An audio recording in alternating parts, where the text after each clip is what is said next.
ಸಮಯ 9 ಗಂಟೆ ಆಗ್ತಾ ಬಂತು. ಇದೊಂದು ಹೊಸದಾಗಿಬಿಟ್ಟದೆ ಇವಾಗ.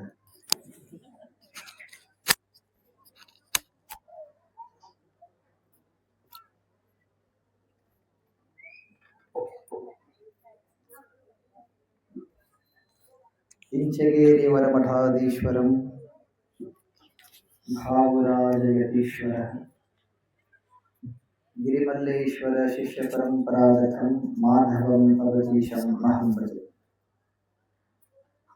ಹಲವು ಮಾತೇನು ನೀನೊಲಿದು ಪಾದವನಿಟ್ಟ ನೆಲವೇ ಸುಕ್ಷೇತ್ರ ಜನರೇ ಪಾವನ ತೀರ್ಥ ಸುಲಭ ಶ್ರೀ ಗುರುದೇವ.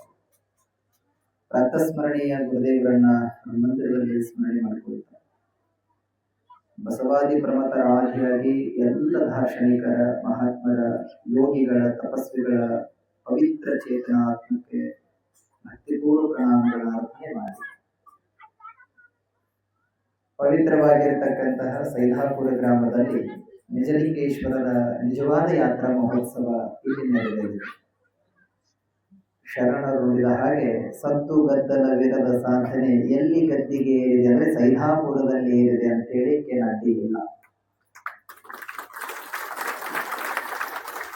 ಈ ಪವಿತ್ರ ಯಾತ್ರಾ ಮಹೋತ್ಸವದಲ್ಲಿ ಮಹಾಲಿಂಗಪುರದ ಮಹಾಚೇತನ ಮಹಾಲಿಂಗೇಶ್ವರರ ಪವಿತ್ರವಾಗಿರ್ತಕ್ಕಂಥ ಪುರಾಣ, ಅವರ ಜೀವನ ದರ್ಶನದ ಚರಿತ್ರೆ ಕೇಳಿದ್ರೆ ಇಲ್ಲಿ ಮಾಡ ಅಂತಹ ಯಾವ ಲೀಲೆಯನ್ನ ತಮ್ಮ ಸುಮಧುರ ನುಡಿಗಳಿಂದ ತಮ್ಮೆಲ್ಲರ ಅಂತರಂಗಕ್ಕೆ ಮುಟ್ಟಿಸ್ತಕ್ಕಂತಹ ಅದ್ಭುತ ಪ್ರವಚನಕಾರರಾಗಿರುವ ಆತ್ಮೀಯ ಪರಮಪೂಜ್ಯ ಶ್ರೀಮದ್ ನಿರಂಜನ ಪರಮಸರಸ್ವತಿ ಗುರುಸಿದ್ದೇಶ್ವರಪ್ಪನವರ ಶ್ರೀಚರಣಕ್ಕೆ ಭಕ್ತಿಪೂರ್ವ ಪ್ರಣಾಮಗಳ ಅರ್ಪಣೆ ಮಾಡಿ ಯಥಾವತ್ತಾಗಿ ತಮ್ಮ ಅದ್ಭುತ ನುಡಿಯಿಂದ ಬದುಕನ್ನ ಕಟ್ಟಿಕೊಳ್ಳುವ ಮಾರ್ಗ, ಬದುಕಿನ ಯಾತ್ರೆ, ಜೀವನದ ಸುಂದರವಾಗಿರ್ತಕ್ಕಂತಹ ಅಮೂಲ್ಯವಾದ ರತ್ನದ ಬಗ್ಗೆ ಅಂದ್ರೆ ಮಕ್ಕಳಿಗೆ ಕೊಡತಕ್ಕಂಥ ಸಂಸ್ಕಾರದ ಬಗ್ಗೆ ನುಡಿಯನ್ನ ಹಂಚಿಕೊಂಡಿರ್ತಕ್ಕಂಥ ಪರಮಪೂಜ್ಯರಾಗಿರುವ ರಾಮಕೃಷ್ಣ ದೇವರ ಶ್ರೀಚರಣಕ್ಕೆ ಭಕ್ತಿಪೂರ್ವ ಪ್ರಣಾಮಗಳ ಅರ್ಪಣೆ ಮಾಡಿ ವ್ಯಾಸಪೀಠದ ಮೇಲೆ ವಿರಾಜಮಾನಗೊಂಡಿರ್ತಕ್ಕಂಥ ಹಿರಿಯರಿಗೆ ಭಕ್ತಿ ಶರಣಾರ್ಥಿಗಳ ಅರ್ಪಣೆ ಮಾಡ್ತಾ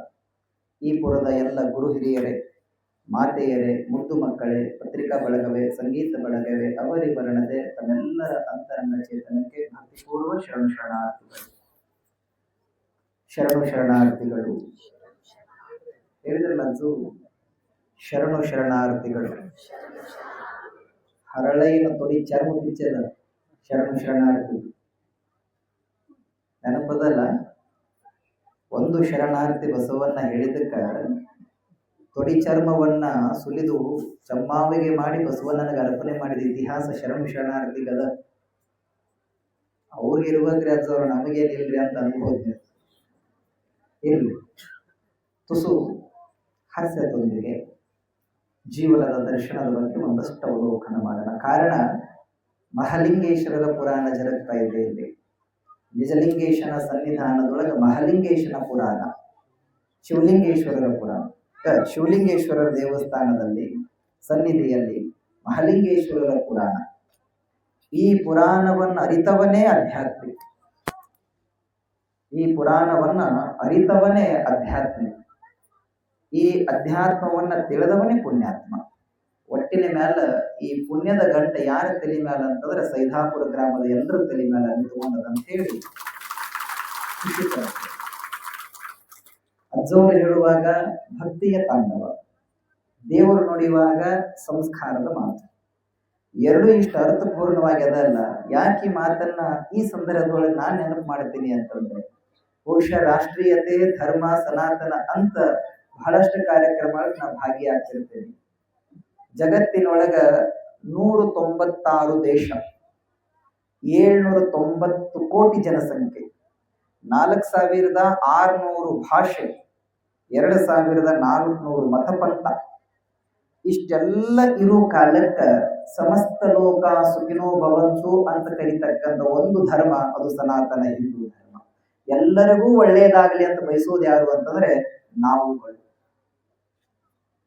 ಅದಕ್ಕೆ ಅವರು ಚೀನಾದ ಒಂದು ಉದಾಹರಣೆ ಕೊಟ್ಟರು. ಅಲ್ಲಿಯ ಬೌದ್ಧ ವಿಹಾರದೊಳಗ ಭಾರತದ ಬಗ್ಗೆ ಉಲ್ಲೇಖ, ಹಿಂಗ 4 ದೇಶದ ಸಂತರು ಒಂದು ಗುಹೆ ಒಳಗೆ ಕುಂತು ಚಿಂತನೆ ಮಾಡಕತ್ತಿದ್ರು. ಬಹಳ ಅದ್ಭುತ ಸಂದರ್ಭ. ಏನು ಆ 4 ಜನರ ವ್ಯಾಖ್ಯಾನ ಏನಾಗಿತ್ತು ಅಂದ್ರೆ ಶ್ರೇಷ್ಠತೆಯ ಬಗ್ಗೆ. ಆ 4 ದೇಶಗಳ ಸಂತರು ಒಂದು ಗುಹೆ ಒಳಗೆ ಚಿಂತನೆ ಮಾಡೋ ಕಾಲಕ್ಕ ಅವರದೇ ಒಂದು ವಾದ, ಆ ವಾದಕ್ಕೆ ಮತ್ತೊಬ್ಬರು ವಿವಾದ.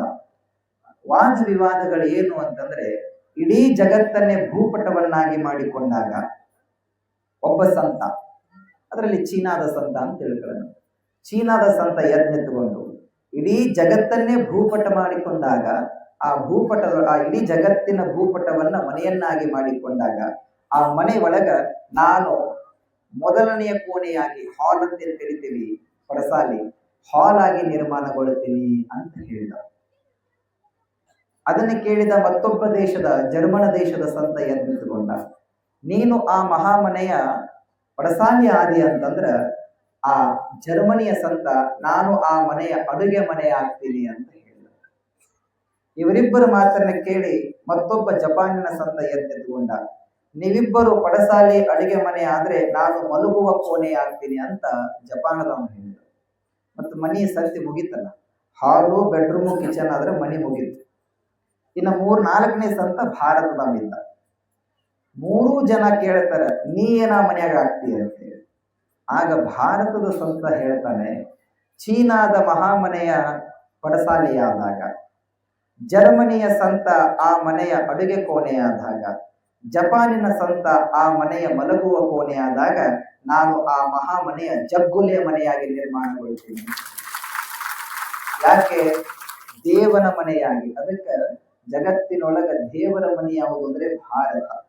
ಈ ಭಾರತದೊಳಗ ಈ ಭಾರತ ಅನ್ನೋದು ಜಗತ್ತಿನ ಜಗ್ಲಿ ಮನೆ. ಆ ಜಗ್ಲಿ ಮನೆ ಒಳಗಿನ ದೇವರು ಯಾವುದು ಅಂತಂದ್ರೆ ಕರುನಾಡು, ಅಂದ್ರೆ ಕನ್ನಡ ನಾಡು. ಈ ನಾಡಿನೊಳಗಾದಂತಹ ಶರಣರು, ದಾರ್ಶನಿಕರು, ಸಂತರು, ಮಹಾತ್ಮರು, ತಪಸ್ವಿಗಳು, ಯೋಗಿಗಳು ಎಷ್ಟು ಕಾರ್ಯ ಮಾಡಿ ಎಷ್ಟು ಉದ್ಧಾರ ಮಾಡ್ಯಾರ ಅಂತಂದ್ರೆ ಇನ್ನೂ ಕೆಲವೊಬ್ರು ಹುಡುಕ್ಯಾಡಕತ್ತೀವಿ. ಇಷ್ಟೆಲ್ಲ ಓದಿ ಇಷ್ಟೆಲ್ಲ ತಿಳಿದು ಇಷ್ಟು ಸಂತ ಮಹಾಂತರ ಬಗ್ಗೆ ನಮಗೆಲ್ಲ ಅರಿತಿದ್ರು ಇನ್ನೂ ಮಹಾತ್ಮರು ಎಲ್ಲೋ ಎಲೆಮರದ ಕಾಯಿಯಂತೆ ತಮ್ಮ ತಪಶಕ್ತಿಯಿಂದ ಈ ನಾಡು, ಈ ಸಮಾಜ, ಈ ರಾಷ್ಟ್ರವನ್ನು ಉದ್ಧಾರ ಮಾಡ್ತಾರೆ. ಆ ಮಾಲಿಕೆ ಒಳಗ ಮಹಾಲಿಂಗೇಶ್ವರ. ಕಾರಣ, ನಮ್ಮ ಭಾಗದೊಳಗ ಒಂದು ಮಠ, ಜಗದ್ಗುರು ದುರ್ದುಂಡೇಶ್ವರ ಸಿದ್ಧ ಸಂಸ್ಥಾನ ಮಠ ನಡೆಸೋಸಿ. ಅಲ್ಲಿ ಆರಾಧ್ಯ ದೈವ ದುರ್ದುಂಡೇಶ್ವರರಾದರೂ ಕೂಡ ಮೂಲತಃ ನಾಮ ನಿಜಲಿಂಗೇಶ್ವರ. ಇಲ್ಲಿ ಮಹಾಲಿಂಗಪುರಕ್ಕೆ ಬಂದ ಬಳಿಕ ಮಹಾಲಿಂಗಜ್ಜನವರು, ಅಲ್ಲಿ ಅರಭಾವಿಗೆ ಬಂದ ಬಳಿಕ ಅವರು ನಿಜಲಿಂಗೇಶ್ವರರಿಂದ ದುರ್ದುಂಡೇಶ್ವರರಾಗ್ತಾರೆ. ಈ ಇಬ್ಬರೂ ತಪಸ್ವಿಗಳು, ಮಹಾಲಿಂಗೇಶ್ವರರು ಮತ್ತು ದುರ್ದುಂಡೇಶ್ವರರು ಇಬ್ಬರೂ ತಪಸ್ವಿಗಳು ಹಿಮಾಲಯದಿಂದ ಬಂದವರೇ. ಬಂದಾಗ ಕೃಷ್ಣ ಅವರಿಗೆ ದಾರಿ ಕೊಡುತ್ತದ, ಹರಿಯುವ ನದಿ ದಾರಿ ಕೊಡುತ್ತದೆ. ನಮಗ ಸಾಧಾರಣವಾಗಿ ಯಾರ ಅಡ್ಡ ಬಂದ್ರೆ ಯಾರ ಸರಿ ಅಂದ್ರೆ ಸರಿಯೋದಿಲ್ಲ, ಅಂಥದ್ರೊಳಗೆ ಹರಿಯುವ ನದಿ ಆ ಮಹಾತ್ಮರಿಗೆ ದಾರಿ ಕೊಟ್ಟಾಗ ಒಬ್ಬ ಮಹಾತ್ಮ ಈ ಭಾಗದ ಉದ್ಧಾರಕ್ಕೆ, ಮತ್ತೊಬ್ಬ ಮಹಾತ್ಮ ನಮ್ಮ ಭಾಗದ ಉದ್ಧಾರಕ್ಕೆ ಎಷ್ಟು ತಪಾಗೈದ್ರು ಅಂತಂದ್ರೆ ಅರಭಾವಿಯಿಂದ ಲೋಕೋದ್ಧಾರದ ಕಾಯಕ ಮಾಡಿದ್ರು. ಹಂಗ ಈ ಭಾಗದೊಳಗ ನಡೆದಾಡುವ ದೇವರಾಗಿರ್ತಕ್ಕಂಥವ್ರು ಮಹಾಲಿಂಗೇಶ್ವರ. ಈ ಅಜ್ಜವರು ಹೇಳುವಾಗ ಮುರುಗೋಡದೊಳಗೆ ನಡೆದಿರ್ತಕ್ಕಂಥ ಹಲವಾರು ಘಟನೆಗಳು ನಮ್ಮ ಕಣ್ಣೆದುರಿಗೆ ಬರ್ತಾ ಇತ್ತು. ಲಿಂಗೈಕ್ಯ ಒಬ್ರು ಬಹಳ ದೊಡ್ಡ ವಾಗ್ಮಿಗಳು, ಈ ನಾಡು ಕಂಡ ಅತ್ಯಂತ ಶ್ರೇಷ್ಠ ಶರಣರು, ಬಹಳ ಚೆನ್ನಾಗಿ ಆ ಮಾತನ್ನ ಅಲ್ಲಿ ಹೇಳ್ತಿದ್ರು. ನಾವೆಲ್ಲ ಒಟ್ಟುಗಳಾದಾಗ ಅಲ್ಲಿ ಕೇಳ್ತಾ ಇದ್ವಿ. ಮಹಾಲಿಂಗೇಶ್ವರರ ಮತ್ತು ದುರ್ದುಂಡೇಶ್ವರರ ಪುರಾಣ ಬಂದಾಗ ಅಜ್ಜವರು ಏನ್ ಹೇಳಿದ್ರಲ್ಲ, ಇವ್ರು ಹೇಳೋದು ಕೇಳಿ ಕೇಳಿ ತಲೆ ಅಲ್ಲಿ ಹೋಗಿತ್ತು ನಮಗೆ. ಅಷ್ಟ ಸುಂದರವಾಗಿ ಅಜ್ಜವರು ಆ ಚಿತ್ರಣವನ್ನ ಕಣ್ಣೆದುರಿಗೆ ಬಿಚ್ಚಿಡತಕ್ಕಂಥ ಅಪರೂಪದ ಘಟನೆಯನ್ನು ಮಾಡಿದ್ರು. ಅದನ್ನ ನೀವು ಕೇಳಕತ್ತಿರಲ್ಲ, ನಿಮ್ಮಂತ ಪುಣ್ಯವಂತರು ಬಹುಶಃ ಈ ಭಾಗದೊಳಗೆ ಯಾರಿಲ್ಲ ಅಂತ ನನಗೆ ಅನಿಸ್ತದ.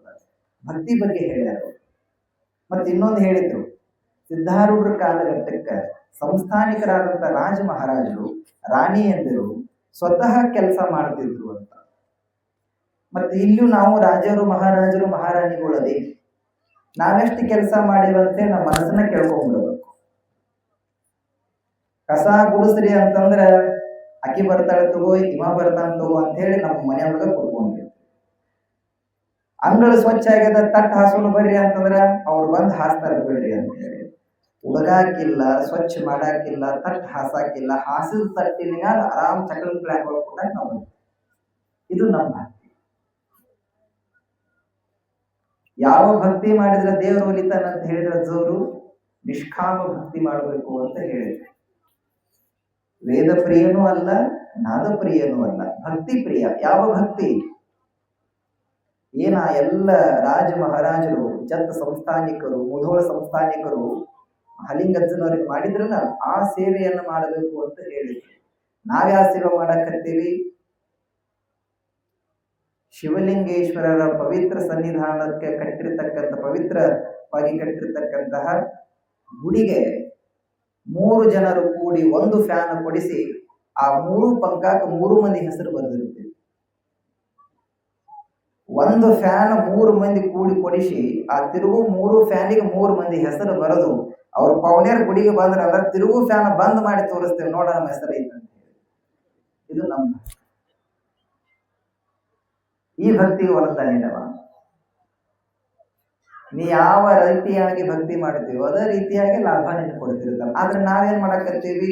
ಇಷ್ಟೆಲ್ಲ ಭಕ್ತಿ ಮಾಡ್ತೀವಿ, ಪೂಜೆ ಪುನಸ್ಕಾರ ಮಾಡಕತ್ತೀವಿ, ಏನೆಲ್ಲ ಕುಸ್ತಿ ಹಿಡ್ತೇವಿ, ದೇವ್ರಿಗೆ ಕಣ್ಣ ಕಾಣವಲ್ತೇನೋ ಅಥವಾ ನಾ ಅದೇನೋ ಎಲ್ಲೋ ಮರ್ತಾನೇನೋ ಅಂತ ದೇವ್ರನ್ನ ಬೈತೀವಿ. ಆದ್ರೆ ಮಾಡುವುದೇನು? ನಾವು ಕಳ್ಳತನದ ಭಕ್ತಿಗೆ ಕಳ್ಳತನದ ಲಾಭ ಅಲ್ಲ. ಸಕಾಮ ಭಕ್ತಿಯಿಂದ ನೀ ಏನೋ ಒಂದು ಉದ್ದೇಶ ಇಟ್ಟುಕೊಂಡು ಭಕ್ತಿ ಮಾಡಕತ್ತಿದ್ರೆ ಉದ್ದೇಶ ಈಡೇರ್ತದೆ. ನಿಷ್ಕಾಮದಿಂದ ಮಾಡು, ಎಲ್ಲವೂ ನಿನ್ನದಪ್ಪ. ನೀ ಕೊಟ್ಟ ಭಿಕ್ಷೆ ನನ್ನ ಬದುಕು ಅಂತ ತಿಳ್ಕೊಡ್ರಿ. ಆ ಭಿಕ್ಷೆ ಅಕ್ಷಯ ಪಾತ್ರೆ ಆಗ್ತದ, ಯಾವುದಕ್ಕೂ ಕೊರತೆ ಬೀಳೋದಿಲ್ಲ. ಅದಕ್ಕೆ ಬಸವನ್ನ ಹೇಳಿದ, ನೀ ಒಲಿದರೆ ಕೊಡುವುದಯ್ಯ. ಒಂದೊಂದು ವಚನ ಜೀವನಕ್ಕೆ ಪಚನ ಆಗಬೇಕು. ಆದ್ರೆ ನಮಗೇನಾಗಕ್ಕಂತದ? ಕಿವಿ ಕೇಳುತ್ತದೆ, ಕಣ್ಣು ನೋಡುತ್ತದೆ, ಮನಸ್ಸು ಅರ್ಥೈಸ್ಕೊಳ್ಳುತ್ತೆ. ಇದನ್ನಷ್ಟು ತಿಳಿದು ಮಾಡಿ ಹುಗ್ಗಿ ಮಾಡ್ಯಾರ, ಜಗ್ಗಿ ಹುಗ್ಗಿ ಹೊಡೆದ ಮನೆಗೆ ಹೋದ್ರೆ ನೀನೇನ್ ಹೇಳಿರ ಅಜ್ಜವ್ರು ಅಂತ ನಾಳೆ ಬಂದವ್ರು ಕೇಳಿರ, ಹೇಳಿದವ್ರಿಗೆ ಗೊತ್ತ್ರಿ, ಕೇಳಿದವ್ರಿಗೆ ಗೊತ್ತ, ನಮ್ಮನ್ಯಾಗ ಕೇಳಾಕತ್ತಾರೆ ಅಂದ್ರೆ ಮುಗೀತು, ಈ ಕಾರ್ಯಕ್ರಮ ಮಾಡಿದ್ರೆ ಅಂತ. ಏನು ನಡೀತದೆ, ನಡೆದದ್ದನ್ನ ಯಾವ ವ್ಯಕ್ತಿ ಅರ್ಥೈಸ್ಕೊಳ್ತಾರೆ. ಅದಕ್ಕೆ ಅಧ್ಯಾತ್ಮಕ್ಕೆ 4 ಹೆಜ್ಜೆ: ಶ್ರವಣ, ಮನನ, ನಿಧಿಧ್ಯಾಸ. ಈ 3 ಹೆಜ್ಜೆ ಗಟ್ಟಿ ಇತ್ತು ಅಂದ್ರೆ ಸಾಕ್ಷಾತ್ಕಾರ ಪ್ರತಿಯೊಬ್ಬನ ಆತ್ಮದೊಳಗೂ ಪರಮಾತ್ಮನಿದ್ದಾನೆ. ಅದು ಹೇಳಿದ್ರಲ್ಲ, ಅನುರೇನು ತೃಣಕಾಷ್ಠದೊಳಗು, ಕ್ವಾಟಿಯ ಕಲ್ಲಿನೊಳಗ ಬೀಸುವ ಗಾಳಿ ಒಳಗ ಮರ, ಕೊಂಬೆ, ಪಶು, ಪಕ್ಷಿ, ಬಳ್ಳಿ ಇತ್ಯಾದಿಗಳಲ್ಲಿ ದೇವ ನೆಲೆಸಿಹನು. ಹಿರಣ್ಯಕಶ್ಯಪ ಕೇಳುವಾಗ ಪ್ರಹ್ಲಾದ ಗೋಡೆ ಒಳಗಿದ್ದಾನೆ, ಅಲ್ಲಿ ಇದ್ದಾನೆ. ಎಲ್ಲರೊಳಗಿರುವ ಪರಮಾತ್ಮ ನಮ್ಮೊಳಗೂ ಇದ್ದಾನಲ್ಲ. ಅದಕ್ಕೂ ಶರಣ. ಮಣ್ಣ ಬಿಟ್ಟರ ಮಡಿಕಿಲ್ಲ, ತನ್ನ ಬಿಟ್ಟರ ದೇವರಿಲ್ಲ. ನಂಬೆಲ್ಲ ಮನುಜ ಸಾಂಬನೊಲಿವನು ಭಕ್ತಿಗೆ ನಂಬಿಕೆಗೆ. ಮಣ್ಣು ಬಿಟ್ಟರೆ ಮಡಿಕಾಗಕ್ಕೆ ಶಕ್ತಿಲ್ಲ, ನಮ್ಮ ಬಿಟ್ಟರೆ ದೇವರಾಗಕ್ಕೆ ಶಕ್ತಿಲ್ಲ. ದೇವರಾಗವ್ರು ನಾವೇ. ಮಹಾಲಿಂಗಜ್ಜನವರು ನಮ್ಮಂತೆ ಭೂಮಿಗೆ ಬಂದು ನಮ್ಮಂತೆ ತಿಂದುಂಡು ಆತ್ಮ ಸಾಕ್ಷಾತ್ಕಾರ ಮಾಡಿಕೊಂಡ್ರು. ನಾವು ಬಂದೇವಿ, ನಾವು ಉಣ್ಣಾಕತ್ತೇವಿ, ಆಡಾಕತ್ತೇವಿ, ದೊಡ್ಡವರಾಗೇವಿ. ದೇವ್ರ ಯಾಕೆ ಆಗುವಲ್ಲು? ಅವ್ರ ಹಿಂದೆ ಲಿಂಗ ಬಂದದ ಅಂತ ನಮ್ಮ ಹಿಂದೆ ನಮ್ಮ ಮನೆಯವ್ರು ಬರೋದಿಲ್ಲ. ಬರ್ತಾರೇನು? ಲಿಂಗ ಅವ್ರ ಹಿಂದೆ ಬಂದಾಗ ನಮ್ಮ ಮನೆ ಒಳಗಿನವ್ರು ಯಾಕೆ ಬರುವಾರು? ಯಾಕಂದ್ರೆ ನಾವು ಆ ದಾರಿಯಾಗಿಲ್ಲ. ನಮ್ಮ ದಾರಿ ಬೇರೆ ಕಡೆ ಪಾಸ್ ಆಗಿ ಬಿಟ್ಟದ. ಮಹಾಲಿಂಗಪುರ ಟು ಸೈದಾಪುರ ಟು ಮಹಾಲಿಂಗಪುರಕ್ಕೆ ಹೋಗಂದ್ರೆ ಅಡ್ಡಾಶವಾರ ಒಡ್ಡ ಹಾದು. ಹಿಂಗಾಗಿ ದೇವ್ರ ಭೇಟಿ ಆಗುವ, ಎಲ್ಲರಿಗೂ ಭೇಟಿ ಆಗ್ತಾರೆ. ಮತ್ತೆ ಭೇಟಿ ಆದವರು ಯಾರಿಗೂ ಹೇಳಲ್ಲ. ಯಾಕ? ಅವ್ರಿಗೆ ಗೊತ್ತದ, ನಾ ಇವ್ರಿಗೆ ಹೇಳಂದ್ರೆ ನನ್ನ ಮೀರಿ ಮ್ಯಾಲ ಹೋಗ್ತಾ ಇದ್ರು ಅಂತ. ಹಿಂಗ ಒಬ್ಬ ಊರಾಗ ಭಕ್ತಿಯಿಂದ ಭಗವಂತನ ಒಲಿಸ್ಕೊಂಡವ ಗಪ್ಚುಪ್ಪ ಇದ್ದ. ಆದ್ರೆ ಆತನ ವ್ಯವಸ್ಥೆಯನ್ನ ಕಂಡ 2 ಗೆಳೆಯರು, ಇವ ಹೆಂಗ ದೊಡ್ಡವ ಅದ, ಹೆಂಗ ಶ್ರೀಮಂತ ಅದ, ಇಷ್ಟು ಗಳಿಕೆ ಎಲ್ಲಿಂದ ಬಂತ ಇವಂಗ ಅಂತ ಕ್ಯೂರಿಯಾಸಿಟಿ ಒಳಗೆ ಕೇಳಿಬಿಟ್ರಿ. ತಮ್ಮ, ಮತ್ತೆ ನೀ 5-6 ವರ್ಷದ ಹಿಂದ ಏನೂ ಇಲ್ಲದ ಇದ್ದವ, ಈಗ ಹೆಂಗ ನಿನಗ ಲಾಭ, ಏನ ಆಸ್ತಿ, ಏನ ಮನಿ, ಏನ ಕಾರ, ಏನ ಬಾರ, ಏನ ತರಬಾರ, ನಮಗೂ ಚೂರು ಹೇಳಿಕೊಡಲ್ಲ ಈ ಮಾರ್ಗ ಅಂತ ಹೇಳಿದಾಗ ಅವ ಯಾರಿಗೂ ಹೇಳಲಾರ್ದವ ಅವರಿಬ್ಬರಿಗೂ ಹೇಳಿದ. ಮತ್ತೆ ನೀವು ನಾ ಹೇಳಿದಂಗೆ ಕೇಳ್ತೀರಿ? ಖಂಡಿತ ಕೇಳ್ತೀವಿ ಅಂತ. ನಾ ಹಿಂಗ ಭಗವಂತನ ಕುರಿತು ತಪಸ್ಸು ಮಾಡಿದೆ. ತಪಸ್ಸಿಗೆ ಮೆಚ್ಚಿ ಭಗವಂತ ಒಲದಪ್ಪ. ಒಲದಾಗ ಏನು ಬೇಕು ಅಂತ ಕೇಳಿದ. ಈ ಸಮಾಜದೊಳಗೆ ನಾ ಹೆಂಗಿದ್ರೆ ಚಂದ ಕಾಣ್ತೀನಿ, ಹಂಗ ನಾನು ಇಡು ಅಂತ ಬೇಡ್ಕೊಂಡೆ, ನಾನು ಹೆಂಗೆ ಇಟ್ಟ ನೋಡು ಅಂತ ಹೇಳಿದ. ಆಗ ಏನ್ ಅಂದಿ ನೀನು, ಏನ್ ಜಪ ಮಾಡಿದಂದಾಗ ಒಂದು ಮಂತ್ರ. ಆ ಮಂತ್ರವನ್ನು ಅವರು ಇಬ್ಬರು ಗುರುಗಳ ಮುಖೇನ ತಗೊಂಡು ಇಬ್ಬರು ಕೂಡ ಡಿಸ್ಕಸ್ ಮಾಡಿದ್ರು. ನೋಡು, ಇಬ್ಬರು ಕೂಡಿ ತಪಸ್ಸಿಕೊಂಡ್ರು, ಇಬ್ಬರು ಕೂಡಿ ದೇವರ ಒಲಿಸ್ಕೊಂಡು ಬಳಕ ದೇವರು ಭೇಟಿ ಆದಂದ್ರೆ ಇಬ್ಬರು ಒಂದಕ್ಕೆ ಕೇಳೋದು ಏನು, ಈ ಜಗತ್ತಿನೊಳಗೆ ನಮ್ಮಂತ ಶ್ರೀಮಂತರು ಯಾರು ಇರಬಾರ್ದು, ನಾವಿಬ್ಬರು ಅಷ್ಟು ಶ್ರೀಮಂತರು ಇರ್ಬೇಕು ಅಂತ ಬಿಡ್ಕೊಳ್ಳೋನು ಅಂತ ಯಾವಾಗ ಇನ್ನೂ ತಪಸ್ಸು ಚಾಲು ಮಾಡಿಲ್ಲ ಆಗ ನಿರ್ಣಯ ಬಂದು ಸರಿ ಅಂತ ತಿಳ್ಕೊಂಡು ಗುಡ್ಡದ ವಾರಿಗೆ ಹೋದ ಬಳಿಕ ಇನ್ನೊಬ್ಬಗೆ ಏನಾಯ್ತು, ಇಬ್ಬರು ಕೂಡಿಕೊಂಡ್ರೋದು ಬೇಡ, ಕನ್ಫ್ಯೂಸ್ ಒಳಗೆ ದೇವರು ಬರೋದು ಬಿಟ್ಟ ಅಂದ್ರೆ ನೀನು ಆ ತುದಿಕೊಂಡ್ರು ನಾನು ಈ ತುದಿಕೊಂಡ್ರು ಇಬ್ಬರು ಕುಂತು ತಪಸ್ ಮಾಡೋಣ. ನಿನ್ನಂತ್ಯಕ್ಕೆ ಮೊದಲು ಬಂದ ನೀನು ಅದನ್ನ ಕೇಳು, ನನ್ನ ಹತ್ರ ಮೊದಲು ಬಂದ ನಾನು ಅದನ್ನ ಕೇಳ್ತೇನೆ, ಇಬ್ಬರದು ಸೇಮ್ ಸರಿ ಅಂತ ತಿಳ್ಕೊಂಡು ಆ ಗುಡ್ಡದ ತುದಿಗೆ ಈ ಗುಡ್ಡದ ತುದಿಗೆ ಅವ ಕೂತ್ಕೊಂಡು ತಪಸ್ಸು ಮಾಡಿದ್ರು. ಆ ತಪಸ್ಸಿಗೆ ಭಗವಂತ ಮೆಚ್ಚಿದ, ಅಷ್ಟು ಚೆನ್ನಾಗಿ ತಪಸ್ಸು ಮಾಡಿದ್ರು. ದೇವರು ಮೊದಲನೇದವನ ಹತ್ರ ಬಾದ, ನಿನ್ನ ತಪಸ್ಸಿಗೆ ಮೆಚ್ಚಿದೇನೋ ಭಕ್ತ, ಕಣ್ಣು ತೆಗಿ ಅಂತಂದ. ಕಣ್ಣು ತೆಗೆದ ಬಳಿಕ ನೋಡ್ತಾನ ಪರಮಾತ್ಮ ಎದುರಿಗಿದ್ದ, ಕೈ ಮುಗಿದ, ಏನು ಬೇಕು ಬೇಡ್ಕೋ ಅಂತ ಹೇಳಿದ. ನೀ ಖರೆನೇ ಹೌದಿಲ್ವ ಅಂತ ಇವ ಕೇಳಿದ. ನಾ ಖರೇನ ಅದನ್ನು ಕೇಳು ಅಂತಂದಾಗ, ಮತ್ತ ನನ್ನ ಹತ್ರನ ಮೊದಲು ಬಂದಿನೋ ಏನು ನನ್ನ ಗೆಳೆಯನ ಹಂತಕ್ಕೆ ಹೋಗೇ ಬಂದಿವ ಅಂತ ಕೇಳಿದ. ಇಲ್ಲ, ಮೊದಲು ನಿನ್ನ ಹತ್ರ ಬಂದೇನಿ, ನಿನಗ ಬೆಟ್ಟಿ ಕೊಟ್ಟು ಅವನ ಹತ್ರ ಹೋಗ್ತೀನಿ ಅಂತ ಹೇಳಿದ. ಅವಾಗ ತನ್ನ ಮನಸ್ಸು ಪರಕ್ ಮಾಡ್ಕೊಂಡ, ಮನಸ್ಸು ಹೊಲಸಾದ ಮನಸ್ಸಿನೊಳಗ ವಿಷವಾದ ವಿಚಾರಗಳ ಬಂತು. ಆಗ ಹೇಳಿದ, ನನ್ನ ಹತ್ರ ಬಂದವನ ಹತ್ರ ನಾವೊಂದು 100 ಕೋಟಿ ರೂಪಾಯಿ ಕೇಳ್ಕೊಂಡಿಪ್ಪ, ಮತ್ತ ಅವನ ಕಡೆ ಹೋಗಿ 200 ಕೋಟಿ ಕೊಟ್ಟಂದ್ರೆ ನನ್ನ ಗೆಳೆಯ ನನಕ ಶ್ರೀಮಂತ ಆಗ್ತಾನಲ್ಲ, ಬೇಡ. ಪರಮಾತ್ಮ ಹೇಳಿದ, ತಪ್ಪು ತಿಳ್ಕೊಬೇಡ ಯಪ್ಪ, ಮೊದಲು ಅವನಂತೆ ಹೋಗು, ಅವ ಏನು ಕೇಳ್ಕೊಳ್ತಾನಲ್ಲ ಅದ್ರ 2 ಪಟ್ಟು ನನಗೆ ಕೊಡುವ ಅಂತಂದ. ಆದ್ರೆ ಇಬ್ಬರು ಕುಂಡುವಾಗ ಒಂದ ಬೇಡಿಕೆ ಇಟ್ಟುಕೊಂಡಿದ್ರು, ಶ್ರೀಮಂತರಾಗಬೇಕು. ದೇವ್ರ ಭೇಟಿ ಆದ ಬಳಿಕ ನಾ ಶ್ರೀಮಂತ ಆಗಬೇಕು ಅನ್ನೋದು. ಆ ಕಡೆ ಹಾದ, ತಮ್ಮ ನಿನ್ನ ಭಕ್ತಿಗೆ ಮೆಚ್ಚಿನ ಕಲ್ತಗಿ ಅಂದ. ಇವು ಸೇಮ್ ಪ್ರಶ್ನೆಗೆ ಉತ್ತರ ಕೊಟ್ಟ. ಕಡೆ ಕೇಳಿದ, ನನ್ನ ಗೆಳೆಯನ ಹತ್ರ ಹೋಗಿದ್ದೇನೋ ದೇವ್ರ ಅಂತ ಹೇಳಿ, ಹೋಗಿನಿ ಅಂತಂದ. ಏನು ಕೇಳ್ಕೊಂಡವ?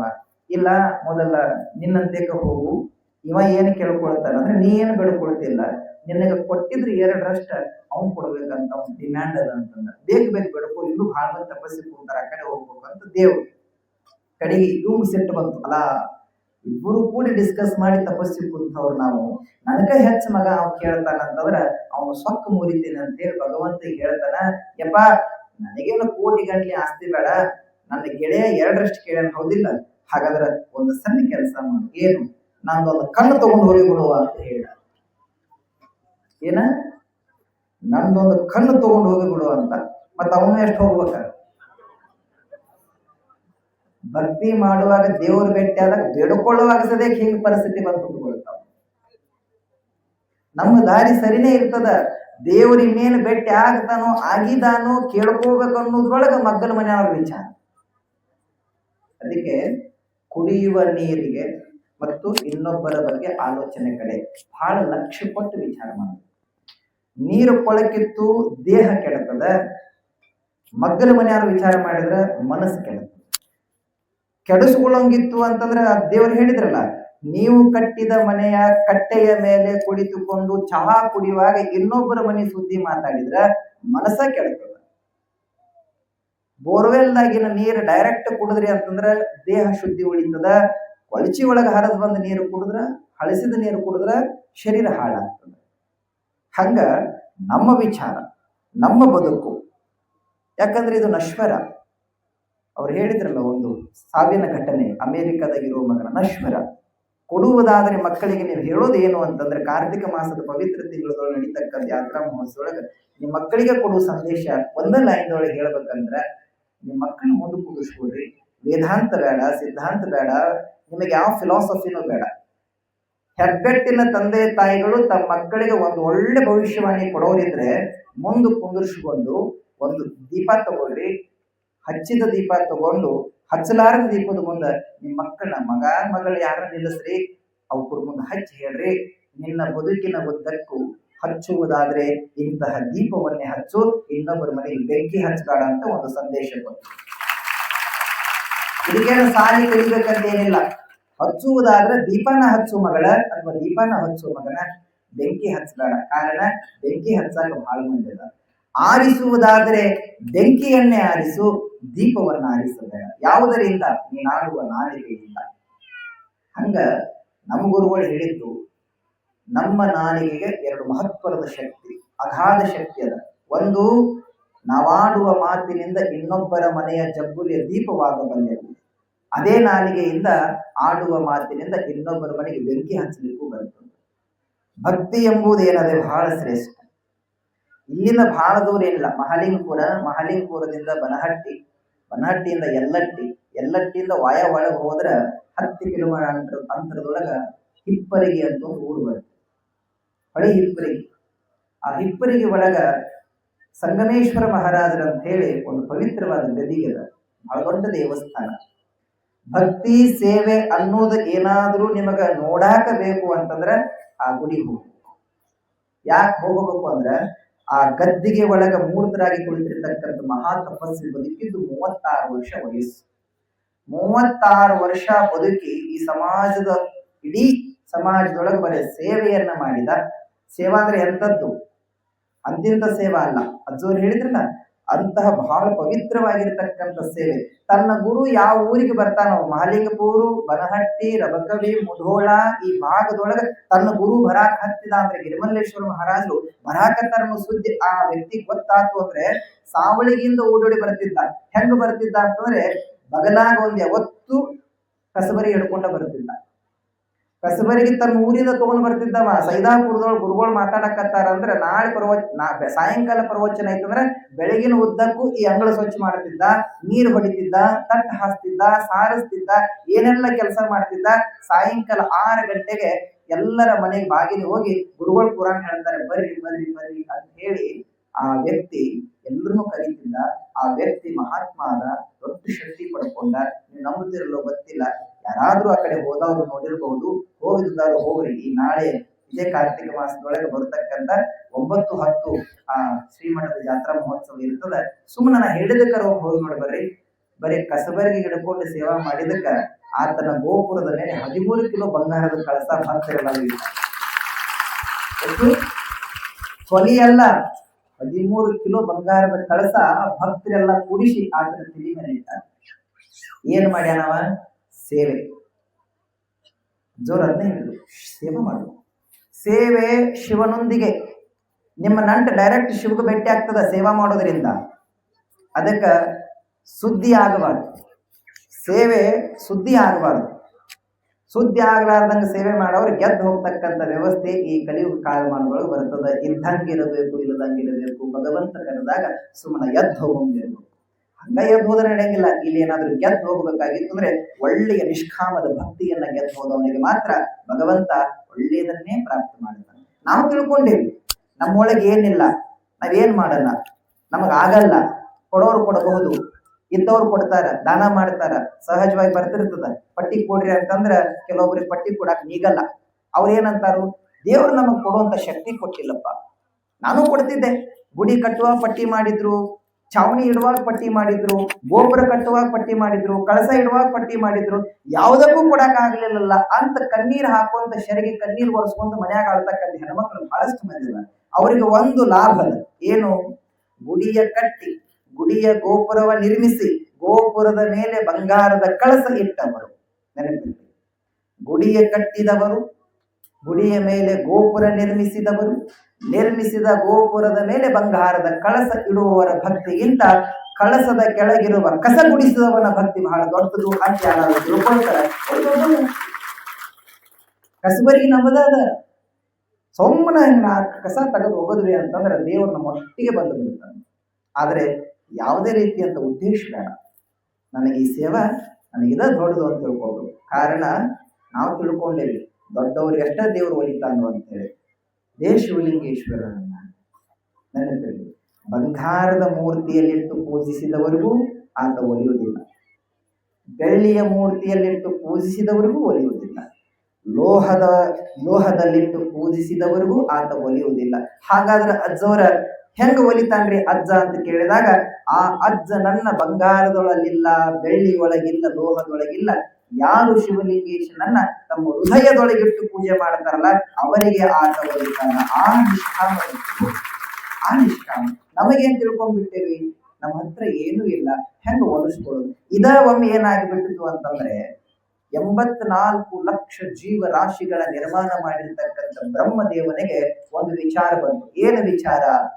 ನಾನೇನೋ ಜಗತ್ತು ಸೃಷ್ಟಿ ಮಾಡಿದೆ, ಜಗತ್ತಿನೊಳಗ ಎಲ್ಲ ರೀತಿಯ ಜೀವಿಗಳನ್ನ ಸೃಷ್ಟಿ ಮಾಡೀನಿ, ಆದ್ರೆ ಅವ್ ಹೆಂಗ ಬದುಕಾಕತ್ತಾವ, ನನ್ನ ಸೃಷ್ಟಿ ಒಳಗ ಎಲ್ಲ ಜೀವಿಗಳ ಬದುಕು ಹೆಂಗ ನಡೆದದ ಅನ್ನೋದನ್ನ ಕೇಳೋ ಕ್ಯೂರಿಯಾಸಿಟಿ ಹುಟ್ಟಿತು. ಆಗ ತಮ್ಮ ಸೇವಕರಿಗೆ ಹೇಳ್ತಾನ ಪರಮಾತ್ಮನಾದ ಬ್ರಹ್ಮ ಏನಂತ, ಎಲ್ಲ ಜೀವರಾಶಿಗಳಿಗೆ ಇಮಿಡಿಯೇಟ್ಲಿ ನನ್ನ ಲೋಕಕ್ಕೆ ಬರಕ್ ಹೇಳ್ರಿ, ನಾ ಎಲ್ಲದರ ಬಗ್ಗೆನೂ ಕೇಳಾಮದೇನಿ ಅಂತ. ಎಲ್ಲಾ ಜೀವರಾಶಿಗಳು ಬ್ರಹ್ಮನ ಹತ್ರ ಬಂದು ಎದ್ದುಕೊಂತು. ಎಲ್ಲ ಕ್ಯೂದಾಗ ನಿಂತುಕೊಂಡಾಗ ಮೊಟ್ಟ ಮೊದಲನೇದು ಯಾವ್ದಿತ್ತು ಅಂತಂದ್ರೆ ಮಾವಿನ ಗಿಡ ಇತ್ತು. ಮಾವಿನ ಗಿಡವನ್ನ ಬ್ರಹ್ಮ ಪ್ರಶ್ನೆ ಮಾಡ್ತಾನೆ, ಏನಂತ, ನನ್ನ ಸೃಷ್ಟಿ ಒಳಗ ಮಾವು ನಿನ್ನ ಬದುಕು ಹೆಂಗದ ಅಂತ ಕೇಳಿದ. ಆಗ ಮಾವಿನ ಗಿಡ ಹೇಳಿತು, ಏನಂತ ಹೇಳಲಿ ಪರಮಾತ್ಮ, ಗೊಟ್ಟದೊಳಗ ನನ್ನ ಹುಟ್ಟು, ಬೆಳಿತಾ ಬೆಳಿತಾ ಚಿಗರೆಲೆ ಕೊಟ್ಟೆ ಅಂತಂದ್ರೆ ತಳಿರ ತೋರಣವನ್ನಾಗಿಯೋ ದೇವಸ್ಥಾನದ ಉದ್ಘಾಟನೆಯಾಗಿಯೋ ಕುಂಭಕ ಕಳಸವನ್ನಾಗಿಯೋ ನಾನು ಉಪಯೋಗ ಮಾಡ್ಕೊಳ್ತಾರೆ. ಎಲೆಯನ್ನ ಒಣಗಿದ ಕಟ್ಟಿಗೆಗಳು ಯಜ್ಞ ಯಾಗಾದಿ ಹೋಮಕ್ಕೆ ಬಳಸ್ತಾರ. ಕಡೆಗೆ ಕಾಯಾಗಿ ನಿರ್ಮಾಣಗೊಂಡೆ ಅಂತಂದ್ರೆ ರೈತ ಕುಲ ಬಾಂಧವರು ಕೊಯ್ದು ಕಾರೂಪ ಹಾಕಿ ಉಪ್ಪಿನಕಾಯಿ ಅಂತ ತಿಂತಾರ. ಹಣ್ಣಾಗಿ ನಾನು ನಿರ್ಮಾಣಗೊಂಡ್ರೆ ಎಲ್ಲರೂ ನನ್ನನ್ನ ಜ್ಯೂಸ್ ಮಾಡ್ಕೊಂಡು, ಅಂದ್ರೆ ನಾವೇನಂತೀವಿ ಸೀಕರಣೆ ಮಾಡಿ ಹೊಡಿತಾರ ಹೋಳಿಗೆ ಜೊತೆಗೆ. ಒಟ್ಟಿನ ಮ್ಯಾಲ ನನ್ನ ಬೇರಿನಿಂದ ಹಿಡ್ಕೊಂಡು ಎಲೆ ಹೂವು ಹಣ್ಣು ಕಾಯಿವರೆಗೂ ನನ್ನನ್ನ ಸಾರ್ಥಕ ಬದುಕಿನೊಂದಿಗೆ ಸೇವೊಳಗಿಟ್ಟಿಯಲ್ಲಪ್ಪ, ಇದು ಧನ್ಯ, ನಾನು ಧನ್ಯೋಸ್ಮಿ ಅಂತೇಳಿ ಮಾವಿನ ಗಿಡ ಹೇಳಿ. ಬ್ರಹ್ಮ ಖುಷಿ ಆಯ್ತು. ಫಸ್ಟ್ ಅಟೆಂಪ್ಟ್ ಅನ್ನ ಪಾಸ್ ಆಗಿಬಿಟ್ಟ ಬ್ರಹ್ಮ, ನೆಗೆಟಿವ್ ಯಾವ ಬರ್ಲಿಲ್ಲಲ್ಲ. 2ನೇ ನಂಬರ್ ಬೇವಿನ ಗಿಡ ಬಂತು. ನಿಂದ ಹೆಂಗದ ಬೇವು ಅಂತ ಕೇಳಿದ. ಏನಂತ ಹೇಳಲಿ ಪರಮಾತ್ಮ, ನನ್ನೊಳಗ ಮಾವಿನ ಹಣ್ಣಿನಂತ ರುಚಿ ಹಣ್ಣು ಒಂದು ಬಿಟ್ರೆ ಎಲ್ಲವೂ ಔಷಧಿ ಗುಣಗಳೇ. ಅಷ್ಟೇ ಅಲ್ಲ, ನಾನು ಯೌವನದೊಳಗ ಬೆಳಿತಾ ಬೆಳಿತಾ ಹೆಮ್ಮರವಾಗಿ ಆದಾಗ ತುಂಬಾ ನೆರಳು ಕೊಡ್ತೇನೆ. ಇಡೀ ಜನ ನನ್ನನ್ನ ಎಸಿಯನ್ನಾಗಿ ಮಾರ್ಪಾಡಿಸ್ಕೊಳ್ತಾರೆ. ಏರ್ ಕಂಡೀಷನ್, ಯಾವಾಗಲೂ ತಂಪು ಗಾಳಿಯನ್ನ ಕೊಡ್ತಕ್ಕಂಥ ಗಿಡ. ಅಷ್ಟೇ ಅಲ್ಲ, ಜಾನಪದ ಕಲಾವಿದರು ನನ್ನನ್ನ ತಾಯಿ ಜೊತೆ ಹೋಲಿಸ್ಕೊಂಡು ಹಾಡ್ತಾರೆ. ಹೆಂಗ, ಬ್ಯಾಸಿಗೆ ಕಾಲಕ್ಕ ಬೇವಿನ ಗಿಡ ತಂಪ, ಹಡೆದವ ನೀ ತಂಪ ನನ್ನ ತವರಿಗೆ ಅಂತೇಳಿ ಹಡೆದ ಅವನ ಜೊತೆಗೆ ನಂಟು ಮಾಡ್ಕೊಂಡಿರ್ತಕ್ಕಂಥವ ನಾನು. ಅಷ್ಟೇ ಅಲ್ಲ, ನನ್ನಲ್ಲಿರುವ ತಪ್ಪಲು, ನಾರು, ಬೇರು, ಕಾಂಡ ಇತ್ಯಾದಿಯಲ್ಲಿ ಸುಮಾರು ಮನುಷ್ಯನಿಗೆ 200ಕ್ಕೂ ಹೆಚ್ಚು ಔಷಧಿ ಗುಣಗಳನ್ನ ಕೊಡತಕ್ಕಂಥ ತಾಕತ್ತು ನನ್ನೊಳಗೆ ನೀ ಕೊಟ್ಟಿಯಲ್ಲಪ್ಪ, ಇದಕ್ಕಿಂತ ಇನ್ನೇನು ಬೇಕು ನನಗಂತೇಳಿ ಅದು ಕೈ ಮುಗಿತು. ಮಾವಿನ ಗಿಡ ಆದ ಬಳಿಕ ಬೇವಿನ ಗಿಡ ಆದ ಬಳಿಕ ಮತ್ತೊಂದು ನೆಕ್ಸ್ಟ್ ಅಂದ ಸಣ್ಣ ಮಲ್ಲಿಗೆ ಗಿಡ ಬಂತು. ಮಲ್ಲಿಗೆ ನಿಂದ ಹೆಂಗ ನಡೆದದ ಅಂತ ಕೇಳಿದ. ಆಗ ಆ ಮಲ್ಲಿಗೆ ಹೇಳ್ತದೆ, ನೋಡಪ್ಪ ಪರಮಾತ್ಮ, ಬೇವಿನ ಗಿಡದ ಹಂಗ ನನ್ನೊಳಗ ನೆರಳಿಲ್ಲ, ಮಾವಿನ ಗಿಡದ ಹಂಗ ನನ್ನೊಳಗ ಹಣ್ಣಿಲ್ಲ. ನನ್ನ ಬದುಕು ಒಂದು ಸಣ್ಣ ಬಳ್ಳಿ ಒಳಗ ಚಿಕ್ಕ ಗಾತ್ರದ ಒಂದು ಆಕಾರದ ಹೂವು. ಆದ್ರೆ ನನ್ನ ಗಾತ್ರ ಚಿಕ್ಕದಿರಬಹುದು, ನನ್ನ ಸುಗಂಧ ಜಗತ್ತಿಗೆ ಬೀರುವಂಗಿಟ್ಟಿಯಲ್ಲ, ಇದಕ್ಕೆ ನಾನು ನಿನಗೆ ಧನ್ಯತೆ ನಮಸ್ಕಾರ ತಿಳಿಸ್ತೇನೆ. ಬಳ್ಳಿ ಒಳಗಿದ್ರು ಮೆಲ್ಲಗೆ ಬದುಕ್ತೀನಿ ಅಂತ ಹೇಳಿ ಬ್ರಹ್ಮನಿಗೆ ಖುಷಿ ಮ್ಯಾಲ ಖುಷಿ ಆಗಿಬಿಟ್ಟಿತ್ತು. ನಾನು ಸೃಷ್ಟಿ ಮಾಡಿದ ಜಗತ್ತಿನೊಳಗ ನನ್ನ ಜೀವರಾಶಿಗಳೆಲ್ಲ ಅದ್ಭುತವಾಗಿ ಅದಾವಲ್ಲ ಅಂತ ತಿಳ್ಕೊಂಡು ಎಲ್ಲವನ್ನ ಕೇಳ್ತಾ ಕಳಿಸಿದ. ಕೊನೆಗೆ 83,99,999 ಜೀವರಾಶಿಗಳ ಅವಧಿ ಮುಗಿದ ನಂತರ ಕೊನೆಯದಾಗಿ ಒಂದು ಬರಾಕತ್ತಿತ್ತು. ಎಲ್ಲ ನಕ್ಕೊಂತ ಬರುವಾಗ ಅದೊಂದು ಅಳ್ಕೊಂತ ಬರಾಕತ್ತಿತ್ತು. ಎಲ್ಲ ನಕ್ಕೊಂತ ಇದ್ರು, ಅದೊಂದು ಅಳ್ಕೊಂತ ಬಂತು. ಬ್ರಹ್ಮನಿಗೆ ಆಶ್ಚರ್ಯ. ಎಲ್ಲ ನಕ್ಕೊಂತ ಹೋಗುವಾಗ ಇದಕ್ಕೇನು ಬ್ಯಾನೆ ಆಗ್ಯದ, ಇದ್ಯಾಕೆ ಅಳಾಕತ್ತದ ಅಂತ ಕರೆದ ಕೇಳೇ ಬಿಟ್ಟ. ಯಾಕ ತಮ್ಮ, ನಿನಗ್ಯಾಕೆ ಈ ದುಃಖ ಅಂತಂದಾಗ ಆಗ ಬ್ರಹ್ಮನ ಎದುರುಗಡೆ ನಿಂತಿರತಕ್ಕಂಥ ಜೀವಿ ಯಾವುದು ಅಂತಂದ್ರೆ ಹಳ್ಳದ ದಂಡೆಯ ಮಗ್ಗಲಕ್ಕೆ ಬೆಳೆಯುವ ಬಿದಿರಿನ ಗಿಡ ಅಳಾಕತ್ತಿತ್ತು. ಆ ಬಿದಿರು ಮೆಲ್ಲನೆ ಬ್ರಹ್ಮನ ಹತ್ರ ಬಂದು, ಹೇ ಪರಮಾತ್ಮ ಬ್ರಹ್ಮ, ನಿನ್ನ ಸೃಷ್ಟಿ ಒಳಗ ನನ್ನ ಹುಟ್ಟು ಬೇಕಾಗಿತ್ತೇನು, ಯಾವುದಕ್ಕಾಗಿ ನನ್ನ ಹುಟ್ಟಿಟ್ಟಿಯೋ, ಈ ನಿರರ್ಥಕ ಬದುಕಿಗೆ ಯಾಕೆ ನೀ ಆಶ್ರಯ ಕೊಟ್ಟಿ ಅಂತ ಹೇಳಿ ಕಣ್ಣೀರು ಹಾಕೊಂತ ಬಿದಿರಿನ ಗಿಡ ಕೇಳಾಕತ್ತಿತ್ತು. ಬ್ರಹ್ಮ ನಗುತ್ತ ಉತ್ತರ ಕೊಟ್ಟ, ಯಾಕೋ ತಮ್ಮ, ನಿನ್ನ ಹುಟ್ಟಿನ ರಹಸ್ಯ ಅಥವಾ ನಿನ್ನ ಗಾತ್ರದ ಶಕ್ತಿ ನನಗೆ ಅರಿವಿಲ್ಲೇನೋ ಅಂತ ಕೇಳಿದ. ಏನದ ಅಂತ ನನ್ನ ಹುಟ್ಟಿಸಿದೆ ಅಂತಂದು. ಯಾಕ ಅಂತ ಕೇಳಿದ. ಅಲ್ಲ, ಮಾವಿನ ಗಿಡಕ್ಕೆ ಎಲ್ರು ಬರ್ತಾರ, ಯಾಕ?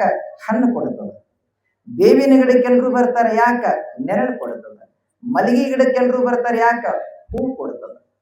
ಹಣ್ಣಿಲ್ಲದ, ನೆರಳಿಲ್ಲದ, ಹೂವಿಲ್ಲದ ಬರಡಾದ ಬದುಕು ನನ್ನದು. ಒಂಟಿ ಹಂಗ ಬೆಳಿತೇನೆ, ಯಾರು ಬರೋಂಗಿಲ್ಲ, ಯಾರು ಹೋಗೋರಿಲ್ಲ, ಯಾರು ಕೇಳೋರಿಲ್ಲ, ನನ್ನ ಬದುಕು ಯಾಕೋ ಅಂತ ಅಳುತ್ತ ಕೇಳುವ ಬಿದಿರಿಗೆ ಬ್ರಹ್ಮ ಸಾಂತ್ವನ ಹೇಳ್ತಾನೆ, ಇಷ್ಟ ತಿಳ್ಕೊಂಡಿರೋ ಬಿದಿರೆ, ನಿನ್ನ ಬದುಕು ಒಂದು ಸಲ ವಿಚಾರ ಮಾಡಿ ಬೆಳಿ, ನಿನ್ನ ಹುಟ್ಟಿನ ರಹಸ್ಯ ಜಗತ್ತಿಗೆ ಅರ್ಥ ಆಗ್ತದ ಅಂತ ಹೇಳಿದ. ಆಗ ಬಿದಿರಿಗೆ ಒಂದು ತಾಕತ್ತು ಬಂತು, ನನ್ನೊಳಗೂ ಏನೋ ಇಟ್ಟಾನಿವ. ಯಾಕ? ಅದ್ರೊಳಗೆ ಕೊರಗಿತ್ತು.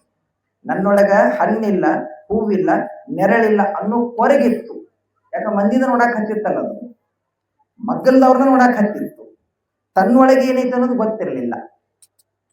ಕಡೆಗೆ ಬ್ರಹ್ಮನ ಮಾತು ಕೇಳಿ ಕೆಳಗೆ ಬಂತು. ಬ್ರಹ್ಮ ಹೇಳ್ಯಾನಂದ ಬಳಿಕ ನನ್ನೊಳಗೊಂದು ತಾಕತ್ತ ಐತಿ ಅನ್ನೋ ಖಾತ್ರಿ ಆತು. ಬಂತು, ಹಳ್ಳದ ದಂಡಿಗೆ ಬೆಳೀತು. ಹೆಂಗ ಬೆಳೀತು ಅಂತಂದ್ರೆ, ಅಳುತ್ತ ಬ್ರಹ್ಮನ ಹತ್ತಿರ ಹೋದಂತ ಬಿದಿರು ತನ್ನ ಕೊರಗಿನ ನುಡಿಗಳನ್ನ ನೆನಪು ಮಾಡ್ಕೊಳಕ್ ಹತ್ತಿತ್ತು. ಹಣ್ಣಿಲ್ಲದ, ಹೂವಿಲ್ಲದ, ನೆರಳಿಲ್ಲದ ಬದುಕು ನನ್ನದು, ಬರಣ ಆಯಿತಲ್ಲ ಬ್ರಹ್ಮ ಅಂತ ಅಳುವ ಆ ಬಿದಿರು ಬ್ರಹ್ಮನ ಮಾತನ್ನೇ ಕೇಳಿ ಬಹಳ ಚೆನ್ನಾಗಿ ಬೆಳೀತು. ಅದೇ ಹಣ್ಣಿಲ್ಲದ, ಅದೇ ಹೂವಿಲ್ಲದ, ಅದೇ ನೆರಳಿಲ್ಲದ ಬಿದಿರು ಹೆಂಗ ಬೆಳೀತು ಅಂತಂದ್ರೆ, ಕೃಷ್ಣ ಪರಮಾತ್ಮನ ಕೈಯೊಳಗಿನ ಕೊಳಲಾಗಿ ನಿರ್ಮಾಣಗೊಂಡಿತ್ತು. ಅದೇ ಬಿದಿರು ಏನಿಲ್ಲ ಅಂತ ತಿಳ್ಕೊಂಡಿತ್ತು, ಮಕ್ಕಳನ್ನಾಡಿಸುವ ತೊಟ್ಟಿಲಾಗಿ ನಿರ್ಮಾಣಗೊಂಡಿತ್ತು. ಅದೇ ಬಿದಿರು ಏನಿಲ್ಲ ಅಂತ ತಿಳ್ಕೊಂಡಿತ್ತು, ರೈತ ಹೆಣ್ಣು ಮಕ್ಕಳು ಕಾಳ ಕಡಿ ಹಸನು ಮಾಡುವ ಮೊರವಾಗಿ ನಿರ್ಮಾಣಗೊಂಡಿತ್ತು. ಅದೇ ಬಿದಿರು ಏನಿಲ್ಲ ಅಂತ ತಿಳ್ಕೊಂಡಿತ್ತು, ಶಿವಲಿಂಗೇಶ್ವರನಿಗೆ ಏರಿಸುವ ಹೂವುಗಳನ್ನು ತುಂಬಿಸುವ ಹೂ ಬುಟ್ಟಿಯಾಯಿತು. ಅದೇ ಬಿದಿರು ಏನಿಲ್ಲ ಅಂತ ತಿಳ್ಕೊಂಡಿತ್ತು, ಬಡವನ ಗುಡಿಸಲಿಗೆ ನೆರಗಂಬವಾಯಿತು. ಅದೇ ಬಿದಿರು ನನ್ನೊಳಗೆ ಏನೂ ಇಲ್ಲ ಅಂತ ತಿಳ್ಕೊಂಡಿತ್ತು, ಕೊನೆಗೆ ತನ್ನ ಸತ್ಯ ದರ್ಶನವನ್ನ ಮಾಡ್ತದೆ. ಹೇ ಮಾನವರೇ, ನಮಗೆ ನಿಮ್ಮ ಈ ಭೂಲೋಕದ ಯಾತ್ರೆಯ ಮುಗಿಸಿ ಭಗವಂತನ ಆ ಸನ್ನಿಧಾನಕ್ಕೆ ಹೋಗುವಾಗ ನಿಮ್ಮನ್ನ ಹೊರುವ ಚಟ್ಟವಾಗಿ ನಾ ನಿರ್ಮಾಣಗೊಂಡೆ. ಬಿದಿರಿನ ಇಲ್ಲ ಅಂತ ತಿಳ್ಕೊಂಡಿದ್ರೊಳಗ ಇಷ್ಟೆಲ್ಲ ಐತೆ ಅಂದ ಬಳಿಕ ಇವನ್ನೆಲ್ಲ ಉಪಯೋಗ ಮಾಡಿಕೊಳ್ತಕ್ಕಂಥವ್ರು ನಾವೆಷ್ಟು ಶಾಣಾಗಿರ್ಬಾರ್ದು. ಮಂಗಳನ ಅಂಗಳಕ್ಕ ಕಾಲಿಟ್ಟವರು, ಚಂದ್ರನ ಅಂಗಳಕ್ಕ ಕಾಲಿಟ್ಟವರು ನಾವೆಲ್ಲ ಕೊರೋನಾ ಬಂದಾಗ ಮನೆಯ ಅಂಗಳಕ್ಕ ಕಾಲಿಡಾಕ ಅಂಜಿಬಿಡ್ತೀವಿ. ಯಾಕ? ಅಂಜಿಕೆ. ಕೊರೋನಾ ಅನ್ನೋದು ಬಂದಿತ್ತು, ವೈರನ್ ಅನ್ನೋದು ಕಂಡಿದ್ವಿ. ಆ ವೈರಾಣು ಕಾಣುತ್ತಿರ್ಲಿಲ್ಲ, ಆದ್ರೆ ಅಂಜಿಸ್ಬಿಟ್ಟಿತ್ತು ನಮ್ನೆಲ್ಲ. ಮನೆಯ ಒಳಗಿನ ಕಾಲ ಹೊರಗಿಡಾಕ ನಡಕ್ತಿದ್ವು ನಾವು. ಹೌದಾ? ಭಕ್ತಿನೂ ಹಂಗ ಅಂಜಿ ಭಕ್ತಿ ಮಾಡಬೇಕು. ಯಾರಿಗೆ ಅಂಜಿ? ಭಗವಂತನಿಗೆ ಅಂಜಿ. ಅವಂಗ ಅಂಜಿದ್ರೆ ಮಾತ್ರ ಇಲ್ಲಿ ಗೆಲ್ತೇವಿ. ಮತ್ತೆ ನೀವು ನನ್ನೊಳಗೆ ಹಣ್ಣಿಲ್ಲ, ಹೂವಿಲ್ಲ ಅಂತ ಮಗ್ಗಲ್ದವ್ರದ ಟಿವಿ ಇಲ್ಲ, ಫ್ರಿಜ್ ಇಲ್ಲ ಅಂತ ಅಂದ್ರೆ ಬದುಕು ಬರಡಾಗಿ ಹೋಗ್ಬಿಡ್ತದ. ಆ ನಿಟ್ಟಿನೊಳಗ ದೃಷ್ಟಿ ಅಂತ ಒಂದು ಶಬ್ದ ಬಂತು. ದೃಷ್ಟಿ ಬದಲಿಸಿ ನೋಡು, ದೃಶ್ಯ ಬದಲಾಗುತ್ತೆ. ಹವ್ಯಾಸ ಬದಲಿಸಿ ನೋಡು, ಹಣೆ ಬರಹ ಬದಲಾಗುತ್ತೆ. ವಿಚಾರ ಬದಲಿಸಿ ನೋಡು, ದೇಶ ಬದಲಾಗುತ್ತೆ. ತಮ್ಮ ತಂಗಿ, ಕುಳಿತಿರುವ ಸ್ಥಾನ ಬದಲಿಸಬೇಕಂತೇನಿಲ್ಲ, ಸಾಗುವ ದಿಕ್ಕ ಬದಲಿಸಿದ್ರೆ ಸಾಕು, ಮುಟ್ಟುವ ಗುರಿ ತಲುಪಿತ್ತು ನೋಡ ಅಂತೇಳಿ ನಾವು ಸಾಗುವ ದಾರಿ ಸ್ವಲ್ಪ ಬದಲು ಮಾಡ್ಕೊಂಡಿವಿ ಅಂತಂದ್ರೆ, ಬಾಲ್ಯದೊಳಗ ಮಾತೆಯರ, ಯೌವನದೊಳಗ ಮಹಾತ್ಮರ ಮಾತನ್ನ ಆಲಿಸಿದವನು ಧನ್ಯ ಧನ್ಯ, ಅವ ದೊಡ್ಡ ವ್ಯಕ್ತಿ ಆಗ್ತಾನಂತ ಏನು ಅಜ್ಜೋರು ಹೇಳಿದ್ರಲ್ಲ, ಅಷ್ಟೇ ಸತ್ಯ. ನಾವು ಕೇಳಬೇಕಲ್ಲ. ಅಜ್ಜೋರು ಮಾತಿನೊಳಗೆ ಹೇಳ್ಯಾರ, ನೀವು ಪ್ರಾಕ್ಟಿಕಲ್ ಆಗಿ ಮಾಡಿ ತೋರಿಸ್ತೇನೆ ಜಸ್ಟ್ 3 ಸೆಕೆಂಡ್ ಒಳಗೆ. ಯಾರ್ಯಾರಿಗೆ ದೇವರು ಅಥವಾ ಭಗವಂತ ಅಥವಾ ಮಹಾಲಿಂಗೇಶ, ಶಿವಲಿಂಗೇಶ ಬಲಗೈ ಕೊಟ್ಟಾನಲ್ಲ, ಅವರೆಲ್ಲ ಮ್ಯಾಲೆ ಎತ್ತರ ನೋಡೋದು. ಬಲಗೈ ಇದ್ದವ್ರ ಮ್ಯಾಲೆ ಎತ್ತರಿ, ಇನ್ನೊಬ್ರದ್ದು ನೀವು ಎತ್ತಬೇಡ, ನಿಮ್ಮದು ಅಷ್ಟೇ ನೀವು ಎತ್ತರಿ. ಇದು ಪ್ರಾಕ್ಟಿಕಲ್ ಸಂಸ್ಕಾರದ ಬಗ್ಗೆ. ನೇರವಾಗಿ ಎತ್ತರಿ. ನಿಮ್ಮ ಕೈ ನನಗೂ ಕಾಣಬೇಕಲ್ಲ. ನಿಮ್ಮ ಬಲಗೈಯನ್ನ ನಿಮ್ಮ ತಲೆ ಮೇಲೆ ಇಟ್ಕೊಡ್ರಿ, ಇನ್ನೊಬ್ರು ತಲೆ ಮೇಲೆ ಬೇಡ. ಮತ್ತೆ ನಿಮ್ಮ ಕೈಯನ್ನ ಮೇಲಕ್ಕೆ ಎತ್ತರಿ. ಅದೇ ಕೈಯನ್ನ ನಿಮ್ಮ ಹನಿ ಮೇಲೆ ಇಟ್ಕೊಡ್ರಿ. ಯವ್ವ ನನ್ನ ಹನಿ, ನನ್ನ ತಾಯಿ ಬಿಡಿ. ಏನ್ ಮಾಡಿರ ಅಜ್ಜವ್ರ ಅಂತ ಅನ್ಬೋದು ನೀವು. 5 ಸೆಕೆಂಡ್ ಒಳಗೆ ಏನೋ ಒಂದು ಮಾಡಿರ. ಇದೊಂದು ದೊಡ್ಡ ಮಿರಾಕಲ್, ಅದ್ಭುತ. ಏನು? ಅಭಿನವ ಶ್ರೀಗಳು ಕೈ ಎತ್ರಿ ಅಂತಂದಾಗ ನಾನು ನೋಡಿ ಕೈ ಎತ್ತಿದ್ರಿ. ತಲೆ ಮೇಲೆ ಅಂದಾಗ ತಲೆ ಮೇಲೆ ಇಟ್ಕೊಂಡ್ರಿ.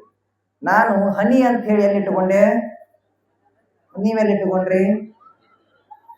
ಇಲ್ಲ ಇಟ್ಕೊಳ್ಳೋರು, ಇಲ್ಲ ಇಟ್ಕೊಳ್ಳೋರು. ಅಜ್ಜವ್ರು ಹೇಳಿದ್ರು, ನಾ ಮಾಡಿ ತೋರ್ಸಿನ ಅಷ್ಟೇ. ಮಕ್ಕಳಿಗೆ ಓದ್ಕೊಡ್ರಿ ಮಾಡ್ಕೊಡ್ರಿ ಅಂದ್ರೆ ಆಗಲ್ಲ. ನಾವು ಮಾಡಿಸ್ಬೇಕು, ನಾವು ಕಲಿಸ್ಬೇಕು. ಅಭಿನವ್ ಶ್ರೀಗಳು ಹೇಳಿದಂಗ ನೀವು ಕೇಳಲಿಲ್ಲ ಅಂದ ಬಳಿಕ ನಿಮ್ಮ ಹುಟ್ಟಿದ ಮಕ್ಕಳು ನೀವು ಹೇಳಿದಂಗೆ ಕೇಳ್ತಾವೆ ವಿಚಾರ ಮಾಡಿ. ನಾ ಮಾಡಿದ್ದ ನೀವು ಮಾಡ್ಯಾರ ಅಂದ ಬಳಿಕ ನೀವು ಮಾಡಿದ್ದ ನಿಮ್ಮ ಮಕ್ಕಳು ಮಾಡ್ತಾವ. ಅದಕ್ಕೆ ಅಜ್ಜವ್ರು ಬಹಳ ಚೆನ್ನಾಗಿ ಹೇಳುವಾಗ ಒಂದು ಮಾತು ಬಂತಲ್ಲ, ಇದನ್ನ ಎಲ್ಲ ವೇದಿಕೆ ಮೇಲೆ ಹೇಳ್ತಿರ್ತೀನಿ. ಏನಂತ? ಹೆಣ್ಣು ಮನೆ ಕೂಡಲ ಸಂಗಮ ಆಗಬೇಕು, ಮನೆ ಬೃಂದಾವನ ಆಗಬೇಕು, ಮನೆ ಬಹಳ ಚಲೋ ನಡ್ಕೊಂತ ಹೋಗಬೇಕು ಅಂತ ಯಾರ್ಯಾರು ಕನಸು ಕಾಣಕತ್ತಿರಲ್ಲ, ಆ ಮನೆ ಒಳಗಿರುವ ಹೆಣ್ಣು ಗಂಡುಗಳು ತಾವೊಂದು ಅದ್ಭುತವಾದಂತ ಪ್ರತಿಜ್ಞೆ ಮಾಡಿದ್ರಿ ಅಂತಂದ್ರೆ ಮನೆ ಕೂಡಲ ಸಂಗಮ ಆಗ್ತದೆ. ಏನು ಪ್ರತಿಜ್ಞೆ? ಹೆಣ್ಣು ಮಕ್ಕಳು ಅನ್ನಿಸ್ಕೊಂಡು ಅವರೆಲ್ಲ ಸೋಮವಾರದಿಂದ ಶುಕ್ರವಾರ ತನಕ ಧಾರಾವಿ ಚಟ ಬಿಡಬೇಕು. ಬೇಡ್ರಿ, ಹೆಣ್ಣು ಮಕ್ಕಳಾದವರು ಧಾರಾವಿ ಚಟ ಬಿಡಬೇಕು. ಚಪ್ಪಾಳೆ ತಟ್ಟಬೇಡಪ್ಪ, ನಿಮ್ಮ ಅಂತಕ್ಕೂ ಐತಿ.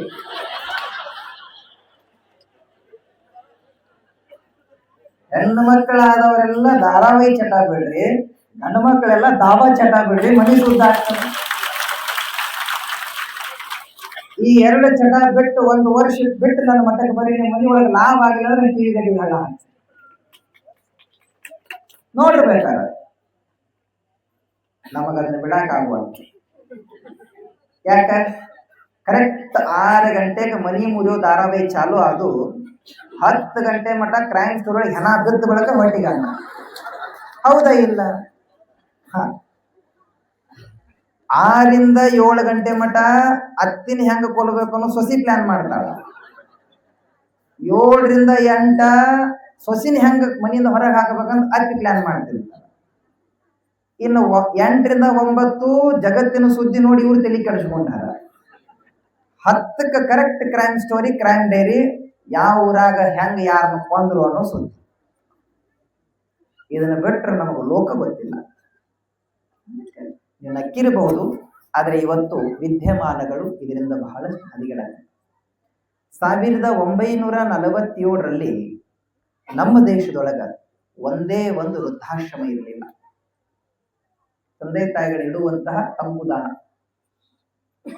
2025ರಲ್ಲಿ ಬೆಂಗಳೂರಿನ ಒಂದೇ ನಗರದೊಳಗ 2000ಕ್ಕಿಂತ ಅಧಿಕವಾಗಿರ್ತಕ್ಕಂಥ ವೃದ್ಧಾಶ್ರಮಗಳು ಇವತ್ತು ನಿರ್ಮಾಣಗೊಂಡವು. ಯಾಕ? ಶಾಲಿ ಕಲಿಯಾಕತ್ತೇವಿ, ಶಾಣ್ಯರಾಗಕತ್ತೇವಿ. English medium, state English medium, syllabus CBSE ಏನೆಲ್ಲ ಕಲಿಯಾಕತ್ತೇವಿ. ನಮ್ಮವ್ರ ಹೆಬ್ಬೆಟ್ ನಾವು ಹಿರಿಯರು ಅವ್ವ ಅಪ್ಪನ ವೃದ್ಧಾಶ್ರಮ ಕೆಡಲಿಲ್ಲ. ನಾವು ಸಹಿ ಮಾಡಕ್ ಬಂದೀವಿ. ನಮ್ಮ ಸಹಿ ಮಾಡುವ ಕೈಗಳು ನಮ್ಮ ತಂದೆ ತಾಯಿಗಳನ್ನ ವೃದ್ಧಾಶ್ರಮಗಳಿಗೆ ಇಡಾಕ, ಮಕ್ಕಳನ್ನ ಹಾಸ್ಟೆಲ್ದಾಗ ಇಡಾಕ. ನೆನಪಿರ್ಲಿ, ಯಾವ ತಂದೆ ತಾಯಿಗಳು ತಮ್ಮ ಮಕ್ಕಳನ್ನ ಹಾಸ್ಟೆಲ್ದೊಳಗಿಟ್ಟು ಅಭ್ಯಾಸ ಮಾಡ್ಸಾಕತ್ತಾರಲ್ಲ, ಮುಂದೊಂದು ದಿವಸ ಆ ಮಕ್ಕಳು ಮನೆಗೆ ಬಂದ ಬಳಿಕ ಅವ್ವ ಅಪ್ಪನ ವೃದ್ಧಾಶ್ರಮದಾಗ ಇಡ್ತಾರೆ. 2 ಮಾತು. ಯಾಕೆ? ಸಂಸ್ಕಾರ ಇಲ್ಲ ಅಲ್ಲಿ. ಆಡುವ ಮಕ್ಕಳ ಜೊತೆಗೆ ತಂದೆ ತಾಯಿಗಳು ಕಲಿಸುವ ಸಂಸ್ಕಾರ ಹಾಸ್ಟೆಲ್ದಾಗ ಕಲಿಲಿಕ್ಕೆ ಆಗ್ತದೇನು? ಇನ್ನು ಗುರುಕುಲದೊಳಗೆ ಇಡ್ರಿ, ಸಂಸ್ಕಾರ ಬರುತ್ತೆ. ಮಾರ್ಸ್ ಕಾಡಿನೊಳಗ ಮಗ ಬೆಳಿಬೇಕು ಅನ್ನುವ ತಂದೆ ತಾಯಿಗಳೆಲ್ಲರ ಕನಸು ಅನಾಥಾಶ್ರಮದೊಳಗ ವೃದ್ಧಾಶ್ರಮದೊಳಗ ನಿರ್ಮಾಣಗೊಳ್ತವೆ. ಇದ್ರಾಗ 2 ಮಾತಿಲ್ಲ. ಆದ್ರೆ ನೆನಪಿರ್ಲಿ, ಪ್ರತಿ ವರ್ಷ ನಮ್ಮ ಹುಟ್ಟು ಹಬ್ಬಕ್ಕೆ ನಮ್ಮ ಗುರುಗಳು ವರ್ಧಂತಿ ಮಹೋತ್ಸವಕ್ಕೆ ಹಲವಾರು ಅನಾಥಾಶ್ರಮಕ್ಕೆ ವೃದ್ಧಾಶ್ರಮಕ್ಕೆ ಮಹಾಪ್ರಸಾದ ಆಗ್ತಿರ್ತದೆ.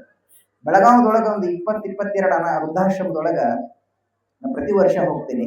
ಸಹಜವಾಗಿ ಸದಾಶಿವನಗರದೊಳಗೆ ಇರತಕ್ಕಂಥ ಒಂದು ವೃದ್ಧಾಶ್ರಮಕ್ಕೆ ಹೋದಾಗ ಎಲ್ಲ 70, 75, 80 ವಯಸ್ಸಿನ ತಂದೆ ತಾಯಿಗಳು ಅವರಿಗೆ ಹಣ್ಣು ಹಂಪಲ ಊಟ ಎಲ್ಲ ಕೊಟ್ಟ ಬಳಿಕ ಸಹಜವಾಗಿ ಮಾತಾಡ್ಸಕತ್ತೀವಿ. ಮತ್ತೆ ನಿಮ್ಮ ಮಗ ಏನ್ ಮಾಡ್ತಾನೆ ಕೆಲಸ ಅಂತ ಕೇಳಿದಾಗ ಅಲ್ಲಿ ಇರ್ತಕ್ಕಂಥ ಬಹುತೇಕ ತಂದೆ ತಾಯಿ, ವಯೋವೃದ್ಧ ತಂದೆ ತಾಯಿಗಳು, ನನ್ನ ಮಗ ಇಂಜಿನಿಯರ್, ನನ್ನ ಮಗ ಡಾಕ್ಟರ್, ನನ್ನ ಮಗ ವಕೀಲದಾನು, ನನ್ನ ಮಗ ಏನೇನೋ ಅದಾನಂತ ಹೇಳಿದ್ರೆ ಹೊರತು ಒಂದೇ ಒಂದು ವಯೋವೃದ್ಧ ತಂದೆ ತಾಯಿಗಳು ನನ್ನ ಮಗ ರೈತ ಅದಾನ ಅಂತ ಹೇಳಿದ್ರೆ. ಯಾಕ? ರೈತ ಅದ ತಂದೆ ತಾಯಿಗಳನ್ನ ವೃದ್ಧಾಶ್ರಮದಲ್ಲಿ ಬಿಡೋದೇ ಇಲ್ಲ. ನೌಕರಿಗೆ ಹೋದ ತಂದೆ ತಾಯಿಗಳನ್ನ ವೃದ್ಧಾಶ್ರಮದೊಳಗ ಅದ. ಇದು ಸಂಸ್ಕಾರ. ನನ್ನ ಮಗ ರೈತ ಆದ್ರೂ ಕೂಡ ಇನ್ನೊಬ್ಬರಿಗೆ ಅನ್ನ ಕೊಡುವಂತ ಧನಿ ಆಗ್ತಾನ, ದಾನಿ ಆಗ್ತಾನ ಅಂತ ಹೇಳಿ ತಾಯಿ ತಂದೆ ತಾಯಿಗಳು ಹೊಗಳ್ತಾರಲ್ಲ, ಆ ಗೌರವ ಸಂಸ್ಕಾರ ಮಗನ ಒಳಗೆ ಬೆರೀತದ. ಹಿಂಗಾಗಿ ತಂದೆ ತಾಯಿಗಳು ಸಾಯುವ ತನಕ ತನ್ನ ಒಟ್ಟಿಗೆ ಇರಬೇಕಂತ ಹೇಳ್ಕೊಂಡು ರೈತ ಕನಸು ಕಾಣ್ತಾನೆ. ಇವತ್ತು ಈ ಪರಿಸ್ಥಿತಿ ನಿರ್ಮಾಣ ಆಗಿದೆ. ಇತಿಹಾಸವನ್ನು ಅವಲೋಕನ ಮಾಡುವಾಗ ಇವತ್ತಿನ ವಾಸ್ತವಿಕ ಸ್ಥಿತಿ ಬಗ್ಗೆ ಅಧ್ಯಯನ ಮಾಡ್ಕೊಂಡ್ರೆ ನಾವ್ ಎಷ್ಟು ದಡ್ರು ಅಂದ್ರೆ ಹೆಬ್ಬೆಟ್ಟಿನವ್ರು ದೊಡ್ಡವರಾದ್ರು ಸಹಿ ಮಾಡೋರು ದಡ್ರಾದ್ರಲ್ಲ ಅನ್ನುವಂಥ ಕಾಲಘಟ್ಟ. ಈ ಜಗತ್ತು ಹಾಳಾಗಿದ್ದು ಹೆಬ್ಬೆಟ್ಟಿನಿಂದಲ್ಲ, ಸಹಿ ಮಾಡುವ ಶಾಣ್ಯರಿಂದ ಹಾಳಾಗ್ಯದ.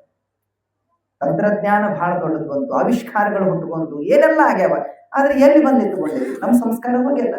ತುಳಸಿಯ ಕಟ್ಟೆಯ ಸುತ್ತುವ ತಂಗಿಯಂದಿರ ಕಾಲುಗಳು ಇವತ್ತು ಮೊಬೈಲ್ ಟಿಕ್ ಟಾಕ್ ನತ್ತ ಹೋದಾಗ ಎಲ್ಲಿ ಉಳಿಯಬೇಕು ಭಾರತೀಯ ಸಂಸ್ಕೃತಿ? ದೇವಸ್ಥಾನ ಮಠ ಮಂದಿರಕ್ಕೆ ಸಾಗುವ ಕಾಲುಗಳು ಇವತ್ತು ದಾಬಾ ಬಾರಿನ ಅಂಗಡಿಯತ್ತ ಹೋದಾಗ ಎಲ್ಲಿ ಉಳಿಬೇಕು ಸಂಸ್ಕೃತಿ? ಹಣೆ ಮೇಲೆ ಕುಂಕುಮ ಹಚ್ಚಿಕೊಂಡ್ರೆ ಆ ಕಡೆಯಿಂದ ನೊಸಲಿಗೆ 3 ಪಟ್ಟಿ ವಿಭೂತಿ, ಹನಿ ಮೇಲೆ ಕುಂಕುಮ, ಅದ್ಭುತವಾಗಿರ್ತಕ್ಕಂಥ ಇಳಕಲ್ ಸೀರಿ, ತಲೆ ಮೇಲೆ ಸೆರಗ ಹಾಕೊಂಡು ಅವು ಬರಾಕ್ ಹತ್ತಿದ್ವು ಅಂತಂದ್ರೆ ಒಣಕಿ ಒಬ್ಬ ಕಿತ್ತೂರು ಚೆನ್ನೋ ಬಂದಂಗ ಹಾಕಿತ್ತು. ಅಂದ್ರೆ ಇವತ್ತು ಹಣ್ಣಿಗೆ ಹಚ್ಚಿದ ಕುಂಕುಮ ರೂಪಾಯಿ ಕಾಯಿನ್ ಸೈಜ್ ಇತ್ತು ಅವಾಗ, ಈಗ 5 ಇಲ್ಲೋ ಅಂತ ದುರ್ಬಿಲ್ಲ ಹುಡುಕಾಡಬೇಕು. ಇದು ನಮ್ಮ ಸಂಸ್ಕೃತಿ. ಸಾಮಾನ್ಯ ಲಕ್ಷಣಗಳು ದೂರ ಆಗಿ ಸಾಮಾನ್ಯ ಲಕ್ಷಣಗಳ ಬಗ್ಗೆ ನಮಗೆ ಅಗೌರವ ಬಂತು ಅಂದ್ರೆ ನಮ್ಮ ಪರಂಪರೆಯನ್ನ ನಾವು ಕತ್ತು ಹಿಚಿಗೆ ಬಂದಂಗೆ. ಹಿಂಗಾಗ್ಬಾರ್ದು. ಇಲ್ಲಿ ಧನ್ಯತೆ ಇರಬೇಕು, ಸೇವೆ ಇರಬೇಕು, ಭಾವ ಭಕ್ತಿ ಅದ್ಭುತವಾಗಿ ನಿರ್ಮಾಣಗೊಳ್ಳಬೇಕು. ಅಂದ್ರೆ ಏನು ಮಾಡಬೇಕು ಅಂದ್ರೆ ಇಂತಹ ಮಹಾತ್ಮರ ಆಶೀರ್ವಚನದ ನುಡಿಗಳನ್ನು ಆಲಿಸ್ಬೇಕು. 7ನೇ ದಿವಸ ಅಜ್ಜೋರು ಇನ್ನೂ 2-3 ದಿವಸ ಪುರಾಣ ಹೇಳಿದ್ರು. 10 ದಿವಸ ಅಂತ ಅವಧಿ ಹಿಡ್ಕೊಡ್ರಿ. 10 ದಿವಸದೊಳಗ ಅಜ್ಜವ್ರ ಮಾತು ಕೇಳಿ ಯಾರ ತಮ್ಮ ಜೀವನದ ಆಚರಣೆ ಒಳಗ ತಂದು ಇಟ್ಟುಕೊಳ್ತಾರೋ ಅವರನ್ನ ಸಮಾಜ ಹೊತ್ತ ಮೆರೆಸ್ತದ ಅಂತೇಳಿ ಇದೇ ಶಿವಲಿಂಗ ಅರ್ಜುನ ಸಂವಿಧಾನದೊಳಗೆ ಹೇಳ್ತಿದ್ರು. ಇಲ್ಲಿ ಇದನ್ನು ಕೇಳಿದ್ದನ್ನ ಆಲಿಸಬೇಕು, ಆಲಿಸಿದ್ದನ್ನ ನೆನಪಿಟ್ಟುಕೊಳ್ಳಬೇಕು, ಇಟ್ಟುಕೊಂಡಿದ್ದನ್ನ ಸದಾಕಾಲ ಆಚರಣೆಗೆ ತರಬೇಕು. ಅಧ್ಯಾತ್ಮ ಅನ್ನುವುದು ಒಂದು ಹೊಳೆ. ಆ ಹೊಳಿ ಒಳಗ ನೀ ಇಳಿದ ಅದರ ಆಳ ತಿಳಿ, ಇಳಿದೊಳಗ ನೀ ಬದುಕುದಿ ಅಂತಂದ್ರೆ ಅದ್ಭುತವಾಗಿ ಜೀವನ ಸಾಗ್ತದ.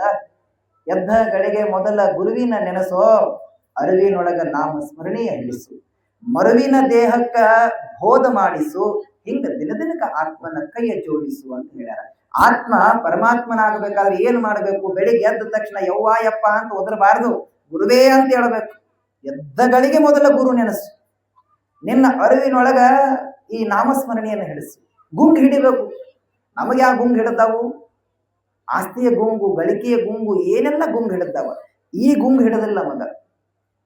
ಮರುವಿನ ದೇಹಕ್ಕೆ ಬೋಧ ಮಾಡಿಸ್ಬೇಕು. ಯಾವ ಬೋಧ? ಯಾವ ಮಾತು? ಅಜ್ಜೋರ್ ಮಾತು. ಏನು ಮರ್ಯಾಕ್ ಹತ್ತೇವಿ ಅವ್ರ ಕಡೆಯಿಂದ ನೆನಪು ಮಾಡ್ಕೊಳ್ಬೇಕು. ಹಿಂಗ ದಿನದಿನಕ್ಕೆ ನಿನ್ನ ಆತ್ಮವನ್ನು ನೀನ ಕೈ ಜೋಡಿಸ್ಕೊಂಡ್ಬಿಡೋ, ನೀನ ಪರಮಾತ್ಮದಿ ಅಂತೇಳಿ ಬಲ್ಲವರು ಹೇಳಿದ ಮಾತು. ಆ ನಿಟ್ಟಿನೊಳಗ ಕೊನೆಯದಾಗಿ ನಿಮಗೆ ಒಂದು ಮಾತು ಹೇಳಬೇಕು ಅಂದ್ರೆ ತಾಯಿ ಅಂದ್ರೆ, ಸಮಯ ಬಹಳ ಆಗಿರೋದ್ರಿಂದ ಈಗಾಗಲೇ ಜಾಸ್ತಿ ಸಮಯ ತಗೊಂಡೇನೆ, ಆದರೂ ಕೂಡ ಇಷ್ಟು ಶಾಂತ ಚಿತ್ರ ಕೇಳಕತ್ತೀರಿ ಅಂದ ಬಳಿಕ ಇನ್ನೊಂದು ಮಾತು ಹೇಳಿ ಮಾತು ವಿವರ ಕೊಟ್ಟು ನಿಮ್ಗೆ ಊಟಕ್ಕೆ ಮೊಕ್ಕಳಿಗೆ ಮಾಡಿ ನಮ್ಮ ಮಠಕ್ಕೆ ನಾವು ಹೋಗ್ತೇನೆ. ಕಿಂಕರತ್ವದಿಂದ ಶಂಕರತ್ವವನ್ನು ಪಡ್ಕೊಳ್ಬೇಕು ಅನ್ನೋದೇ ಪ್ರವಚನದ ಉದ್ದೇಶ. ಎನಗಿಂತ ಹಿರಿಯರಿಲ್ಲ, ಶಿವಭಕ್ತರಿಗಿಂತ ಬಸವನ್ನೇ ಹೇಳ್ಯಾನಲ್ಲ, ಅವಾಗ ನಾವು ಇರಾಕಿಲ್ಲ ಅಂತ ಅನ್ಬೇಡ. ನೀವು ಒಂದು ಮಾತು ಹೇಳ್ತೇನೆ, ನಮ್ಮ ಬಲಗೈಯನ್ನ ನಮ್ಮ ಬದುಕನ್ನು ತೋರಿಸ್ತವೆ, ಆದ್ರೆ ಕೈ ಒಳಗಿನ ರೇಖೆ ಇಲ್ಲಲ್ಲ, ಇರುವ ಬೆರಳಿನಿಂದ. ನೀವು ಅನ್ಬೋದು ಕೈ ಒಳಗಿನ ಬೆರಳು ಬದುಕು ಹೆಂಗೆ ತೋರಿಸ್ಬಹುದ್ರಿ ಅಜ್ಜವ್ರು ಅಂತ ಹೇಳಿ. ನಿಮ್ಮ ಕೈಗಳನ್ನ ನಿಮ್ಮ ಮನೆಗೆ ಹೋಗಿ ನೋಡ್ಕೊಡ್ರಿ, ಇಲ್ಲಿ ಬೇಡ, ನಾ ತೋರಿಸ್ತೇನೆ ಅಷ್ಟೇ. ಒಮ್ಮೆ ಈ ಕೈಯೊಳಗೆ ಇರ್ತಕ್ಕಂಥ 5 ಬೆರಳು ನಿಮಗೆ ಆರದವು, 5 ಮತ್ತೆ 6 ಅದಾವ ಅಂದ್ರೆ ನನಗೆ ವಜ್ಜಿ. ಯಾಕೆ ನಮ್ಮ ಗುರುಗಳು 5ರ ಬಗ್ಗೆನೇ ಹೇಳ್ಯಾರ ನನಗೆ. 5 ಬೆರಳು. ಈ 5 ಬೆರಳಿಗೆ ಜಗಳ ಆಯ್ತು. ಎಂತ ಜಗಳ ಅಂದ್ರ ಕಾಲ ಕಾಲಕ್ಕೆ ನಾವು ಸಮಾಜದ ಸೇವೆ ಮಾಡ್ಕೊಂತ ಬರಾಕತ್ತೀವಿ. ಕೈಯ ಈ 5 ಬೆರಳೊಳಗ ವೈಮನಸ್ಸು ಬಂತು. ಆ ವೈಮನಸ್ಸು ಎಲ್ಲಿಗೆ ಬಂದು ನಿಂತು ಅಂದ್ರೆ ವ್ಯತಿರೇಕ. ಈ 5 ಬೆರಳೊಳಗ ನಾ ಶ್ರೇಷ್ಠ ಅಂತ ಅನಿಸ್ಕೋಬೇಕು. 5 ಪೈಕಿ 4 ಜನ ನನಗೆ ಜೈ ಅನ್ನಬೇಕು. ಹಂಗ 5 ಬೆರಳು ಜಗಳಕ್ಕೆ ಚಾಲು ಮಾಡಿ ಜಗಳ ಬಗೆಹರಿಲಿಲ್ಲ. ಕಡೆಗೆ ಯಾರ ಹತ್ರ ಹೋದ್ರೆ ಸುದ್ದ ಆಕೈತಿ ಅಂತ ಹೇಳಿ ವಿಚಾರ ಮಾಡುವಾಗ ಯಾವ ವ್ಯಕ್ತಿ ಇವನು ನಿರ್ಮಾಣ ಮಾಡ್ಯಾನಲ್ಲ, ನಿರ್ಮಾಣ ಮಾಡಿದವನ ಹತ್ರನ ಹೋಗೋನು ಅಂದ್ರೆ ಪರಮಾತ್ಮನ ಹತ್ರನ ಹೋಗೋನು ಅಂತ ಹೇಳ್ತು. 5 ಬೆರಳು ಕೈ ಸಮೇತನ ಹೋದ ಬಳಿಕ ನಿಮಗೆ ಹೇಳ್ತೇನೆ, ಪರಮಾತ್ಮ ಮುಂದೆ ಕುತ್ಕೊಂಡಿದ್ದ. ಇವು 5 ಬೆರಳು ಹೋಗಿ ಕೈ ಮುಗಿದು, ಯಪ್ಪ ನಾವದ ಹಿಂಗ ತೀರ್ಮಾನಕ್ಕೆ ಬಂದೀವಿ, ಮತ್ತೆ ನೀ ನ್ಯಾಯ ನಿರ್ಣಯ ಮಾಡಿಕೊಂಡು ನಮಗ ಜಡ್ಜ್ಮೆಂಟ್ ಕೊಡು ಅಂತ ಹೇಳಿ. ಏನು 5 ಬೆರಳೊಳಗ ಯಾರು ದೊಡ್ಡವ ನೀನು ಅದನ್ನು ಹೇಳಬೇಕು. ಹಂಗ ಹೇಳಂದ್ರೆ ಹೆಂಗೋ, ನಿಮ್ಮ ಶಕ್ತಿ ಸಾಮರ್ಥ್ಯವನ್ನು ನನಗೆ ಹೇಳ್ರಿ, ಅದನ್ನ ಆಧಾರ ಇಟ್ಕೊಂಡು ಯಾರು ದೊಡ್ಡವರು ಅನ್ನೋದು ಹೇಳ್ತೀನಿ ಅಂತ ನೀವು ನೆನಪಿಟ್ಟುಕೊಳ್ಬೇಕು. ಈ 5ರೊಳಗೆ ನಾವು ಯಾರು ಆಗ್ಬೇಕು ಅನ್ನೋದು. ನಮಗೆ ಪರಮಾತ್ಮ ಅಂದ್ರೆ ಶಿವಲಿಂಗೇಶ. ಆತನ ಸನ್ನಿಧಾನದೊಳಗೆ ನಾವು ಪ್ರಶ್ನೆ ಹಾಕಾಡ್ತೀವಿ. ಮೊದಲನೇ ಬೆರಳು ಎತ್ಕೊಂತು, ಯಾವುದು? ಹೆಬ್ಬೆರಳು. ಎತ್ಕೊಂಡು ಹೇಳಿತು, ಪರಮಾತ್ಮ ಈ 4 ಜನರೊಳಗೆ ಇರತಕ್ಕಂಥ ಶಕ್ತಿ ನನ್ನೊಳಗ ಒಬ್ಬನಲ್ಲಿ ಅದ. ಹೆಂಗೋ, ಏನಾದ್ರೂ ಒಂದು ವಸ್ತುನ ಎಬ್ಬಿಸ್ಬೇಕಾದ್ರೆ ಈ 4 ಜನ ಒಂದ್ ಕಡೆ ಆಗ್ತಾರೋ, ನಾವೊಬ್ಬ ಒಂದ್ ಕಡೆ ಆಗ್ತೀವಿ. ಹಿಂಗಾಗಿ 4ರಲ್ಲಿ ಇರತಕ್ಕಂಥ ತಾಕತ್ತಿನ ಸಾಮರ್ಥ್ಯ ನನ್ನೊಳಗಿದೆ. ಶಕ್ತಿಯನ್ನ ಆಧಾರ ಇಟ್ಕೊಂಡು ನಾನು ದೊಡ್ಡವ ಅಂತ ಹೇಳಿ ಘೋಷಣೆ ಮಾಡುವಂತ ಹೇಳಿ ಪರಮಾತ್ಮ ಬರ್ಕೊಂಡ. Note this point. ನೆಕ್ಸ್ಟ್, 2ನೇ ಬೆರಳು ತೋರ್ ಬೆರಳು. ನಿಂದೇನು ಅಂತ ಕೇಳಿದ. ಆಗ ಅದು ಹೇಳ್ತದ, ಶಕ್ತಿ ತಗೊಂಡು ಏನ್ ಮಾಡ್ತೀವೋ ಪರಮಾತ್ಮ, ಅಧಿಕಾರದ ಅಂತ ಹೇಳಿದ್ ನನಗದು. ಯಾವ ಅಧಿಕಾರ? ಯಾರ ತಪ್ಪು ಮಾಡಿದ್ರು ಅಂದ್ರ, ಯಾರು ತಪ್ಪು ಮಾಡ್ಯಾರ್ಲಿ ಅಂತ ಮಾಸ್ತರ್ ಕೇಳ್ರಿ, ಇವ ತಪ್ಪು ಮಾಡ್ಯ ನೋಡ್ರಿ ಅಂತೇಳಿ ನಾನು ಮುಂದಾಗಿ ತೋರಿಸ್ತೀನಿ ಅಂತ. ಯಾರು ಓಡಿ ಹೋದ್ರೆ ಎತ್ತು ಓಡಿ ಹೋದ್ರೆ ಇತ್ತು ಓಡಿ ಹೋದ್ರು ನೋಡ್ರಿ ಅಂತ ನಾನು ಬೆರಳು ತೋರಿಸ್ತೇನೆ. ದಿಕ್ಕುಗಳನ್ನ ತಪ್ಪುಗಳನ್ನ ತೋರಿಸುವ ಸಾಮರ್ಥ್ಯದ ಅಧಿಕಾರ ನನಗದ. ಹಿಂಗಾಗಿ ಶಕ್ತಿಗಿಂತ ಅಧಿಕಾರ ಬಹಳ ದೊಡ್ಡದು ಅನ್ನೋದನ್ನ ನೋಟ್ ಮಾಡ್ಕೊಂಡು ನಾನು ದೊಡ್ಡವಂತೆ ಅನೌನ್ಸ್ ಮಾಡುವಂತ ಹೇಳಿದ್ರು. ಓಕೆ ಅಂದ. ನೆಕ್ಸ್ಟ್ ಅಂದ, ಯಾವುದು? ಮಧ್ಯದ ಬೆರಳು. ನಿಂದೇನಪ್ಪಾ ಅಂತ ಕೇಳಿದ. ಈ ಶಕ್ತಿ ಮತ್ತು ಅಧಿಕಾರದ ಮಧ್ಯೆ ನಾ ಇದ್ದೇನೆ. ಮತ್ತ ಈ ಕಡೆ ತೋರ್ ಬೆರಳು, ಕಿರು ಬೆರಳು, ಈ ಕಡೆ ಇಬ್ರು, ಈ ಕಡೆ ಇಬ್ರು, ಇವರ 4 ಜನರನ್ನ ಸಮಸಮವಾಗಿ ತೂಗಿಸಬಲ್ಲಂತ ಯಜಮಾನಿಕೆ ನನ್ನ ಹಿರೇತನ ನನ್ನೊಳಗದ.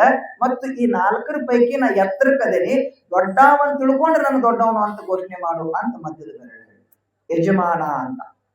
ಸರಿ ಅಂತ. ನೆಕ್ಸ್ಟ್ ಅಲ್ಲ, ಯಾವ ಬೆರಳು? ಉಂಗುರದ ಬೆರಳು. ನಿಂದೇನು ಅಂತ ಕೇಳಿದ. ಅಲ್ಲ ಪರಮಾತ್ಮ, ಶಕ್ತಿ ತಗೊಂಡು ಏನ್ ಮಾಡಾಮದೆ? ಅದು ಹಿಂದಿರ್ತದ, ನಾಳೆ ಹೋಗ್ತದ. ಅಧಿಕಾರ ತಗೊಂಡು ಏನ್ ಮಾಡಾಮದೆ? 5 ವರ್ಷಕ್ಕೆ ಎಬ್ಬಿಸ್ತಾರೋ, 5 ವರ್ಷಕ್ಕೆ ಒಗಿತಾರೋ. ಮತ್ತಿನ್ನ ಹಿರೇತನ ಎತ್ತರದಾನ ಅಂದ್ರೆ ಹಿರಿಯಾಗಕ್ಕೆ ಬರ್ತದೇನು? ಇಲ್ಲ. ಮತ್ತೆ ನಿಂದೇನು ಅಂತ ಕೇಳಿದಾಗ, ನನ್ನ ಹತ್ರ ಶ್ರೀಮಂತಿಕೆ ಐತೆ ಅಂತ ಹೇಳಿದ್ರು. ಉಂಗರ ಎಲ್ಲ ಹಾಕೋತೀರಿ ನೀವು? ಶ್ರೀಮಂತಿಕೆ ಅದ, ಸಂಪತ್ತದ. ಈ ಸಮಾಜದೊಳಗೆ ದೊಡ್ಡ ಮನಸ್ಕೋಬೇಕಾದ್ರೆ ಸಂಪತ್ತಿರಬೇಕು. ರಾಕ್ಕಿತ್ತು ಅಂತಾನೆ ಹೆಣಸದ ಗೆದ್ದು ಬರ್ತದ ಹಿಂದ. ಹಾಗಾಗಿ ಈ ಶಕ್ತಿ ಅಧಿಕಾರ ದೊಡ್ಡವರ ಮಧ್ಯೆ ನಾನು ಶ್ರೀಮಂತದೇನೆ, ಶ್ರೀಮಂತವನ್ನ ತೂಗಿಸಿ ನನ್ನ ದೊಡ್ಡವ ಅಂತ ಹೇಳಿ ಘೋಷಣೆ ಮಾಡುವಂತ ಉಂಗುರ ಬೆರಳು ಹೇಳಿತು. 4 ಜನರ ವಾದ ವಿವಾದ ಮುಗಿತು. ಕಡೆಗೆ ಯಾರು ಉಳಿದ್ರು? ಕಿರುಬೆರಳು. ನೀವು ಮಾಡಬೇಡ ಅದನ್ನ ಕೈಗೆ. ಕಿರುಬೆರಳು. ನಿಂದೇನಲಿ ಅಂತ ಕೇಳಿದ. ನಂದು ಏನೂ ಇಲ್ಲ ಅಂತಂದವ. ಮತ್ತೆ ಯಾಕೆ ಬಂದಿ? ಇವ್ರದೆಟ್ಟು ತಾಕತ್ತೈತಿ ನೋಡಾಕ್ ಬಂದೇನಿ ಅಂತ ಹೇಳ್ದ. ನಿನ್ನ ಆಸೆ ಏನಿಲ್ಲೇನು ಅಂತ ಕೇಳಿದ. ಇವ್ರ ಜಗಳ ನಡಕ ನಿನ್ನ ದರ್ಶನ ಮಾಡಿಸ್ಯಾರ ಅಂದ ಬಳಿಕ ಇದಕ್ಕಿಂತ ನಂಗೆ ದೊಡ್ಡದಿನ್ನೇನು ಬೇಕು ಯಪ್ಪ ಪರಮಾತ್ಮ? ನನ್ನ ಯಾರು ಸೃಷ್ಟಿ ಮಾಡ್ಯಾರ ಅನ್ನೋದು ಗೊಂದಲಾಗಿದ್ದೆ, ನೀನ ಸೃಷ್ಟಿ ಮಾಡಿದೆ ಅಂತೇಳಿ ಯಾರೋ ಹೇಳ್ತಿದ್ರು, ಕೇಳ್ತೀನಿ.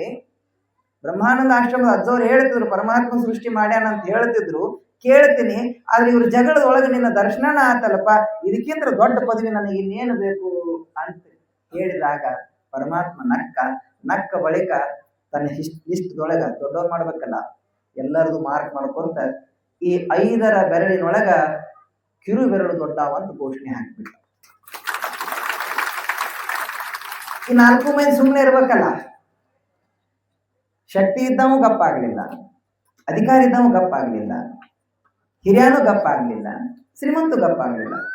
4ರಲ್ಲಿ ಇರ್ಲಾರ್ದವನೊಳಗೆ ಏನೈತೆ ಅಂತ ದೊಡ್ಡವನು ಮಾಡಿದವ ಅಂತ ದೇವರನ್ನ ಪ್ರಶ್ನೆ ಮಾಡಿದಾಗ ದೇವ್ರು ಹೇಳ್ತಾನ, ನನ್ನ ಕೇಳ್ಬೇಡ, ಅವ ಉತ್ತರ ಕೊಡ್ತಾನ, ಅವನ್ನ ಕೇಳು ಅಂತಂದಾಗ ಕಿರುಬೆರಳು ಎಲ್ಲರೂ ಕಣ್ಣು ಕಿಸದು ಕೇಳಿದ್ರು, ನೀ ಹಂಗಲೇ ದೊಡ್ಡವ ಅಂತೇಳಿ. ಆಗ ಹೇಳ್ತು, ಯಾವ ಸೃಷ್ಟಿಯೊಳಗೆ ಸೃಷ್ಟಿಕರ್ತನಾದ ಪರಮಾತ್ಮ ಈ ಬದುಕಿಗೆ ಇಲ್ಲಿ ಕೈ ಇದ್ದಲ್ಲ, ಈ ಬದುಕಿಗೆ ಆಶ್ರಯವನ್ನ ಕೊಟ್ಟು ಅನ್ನ ನೀರು ಜಲ ಇತ್ಯಾದಿ ಎಲ್ಲವನ್ನ ಕೊಟ್ಟು ಸೇವೆಗೋಸ್ಕರ ಪರಮಾತ್ಮ ನಮ್ಮನ್ನು ಭುವಿ ಕಳಿಸ್ಯಾನಲ್ಲ, ಆ ಭುವಿಗೆ ಕಳಿಸಿದ ಪರಮಾತ್ಮನನ್ನ ಎದ್ದಗಳಿಗೆ ಮೊದಲು ಭೇಟಿಯಾಗವ್ರು ಯಾರು ಅಂತಂದ್ರ ನಾನ ಅಂತ ಹೇಳಿದ್ರು.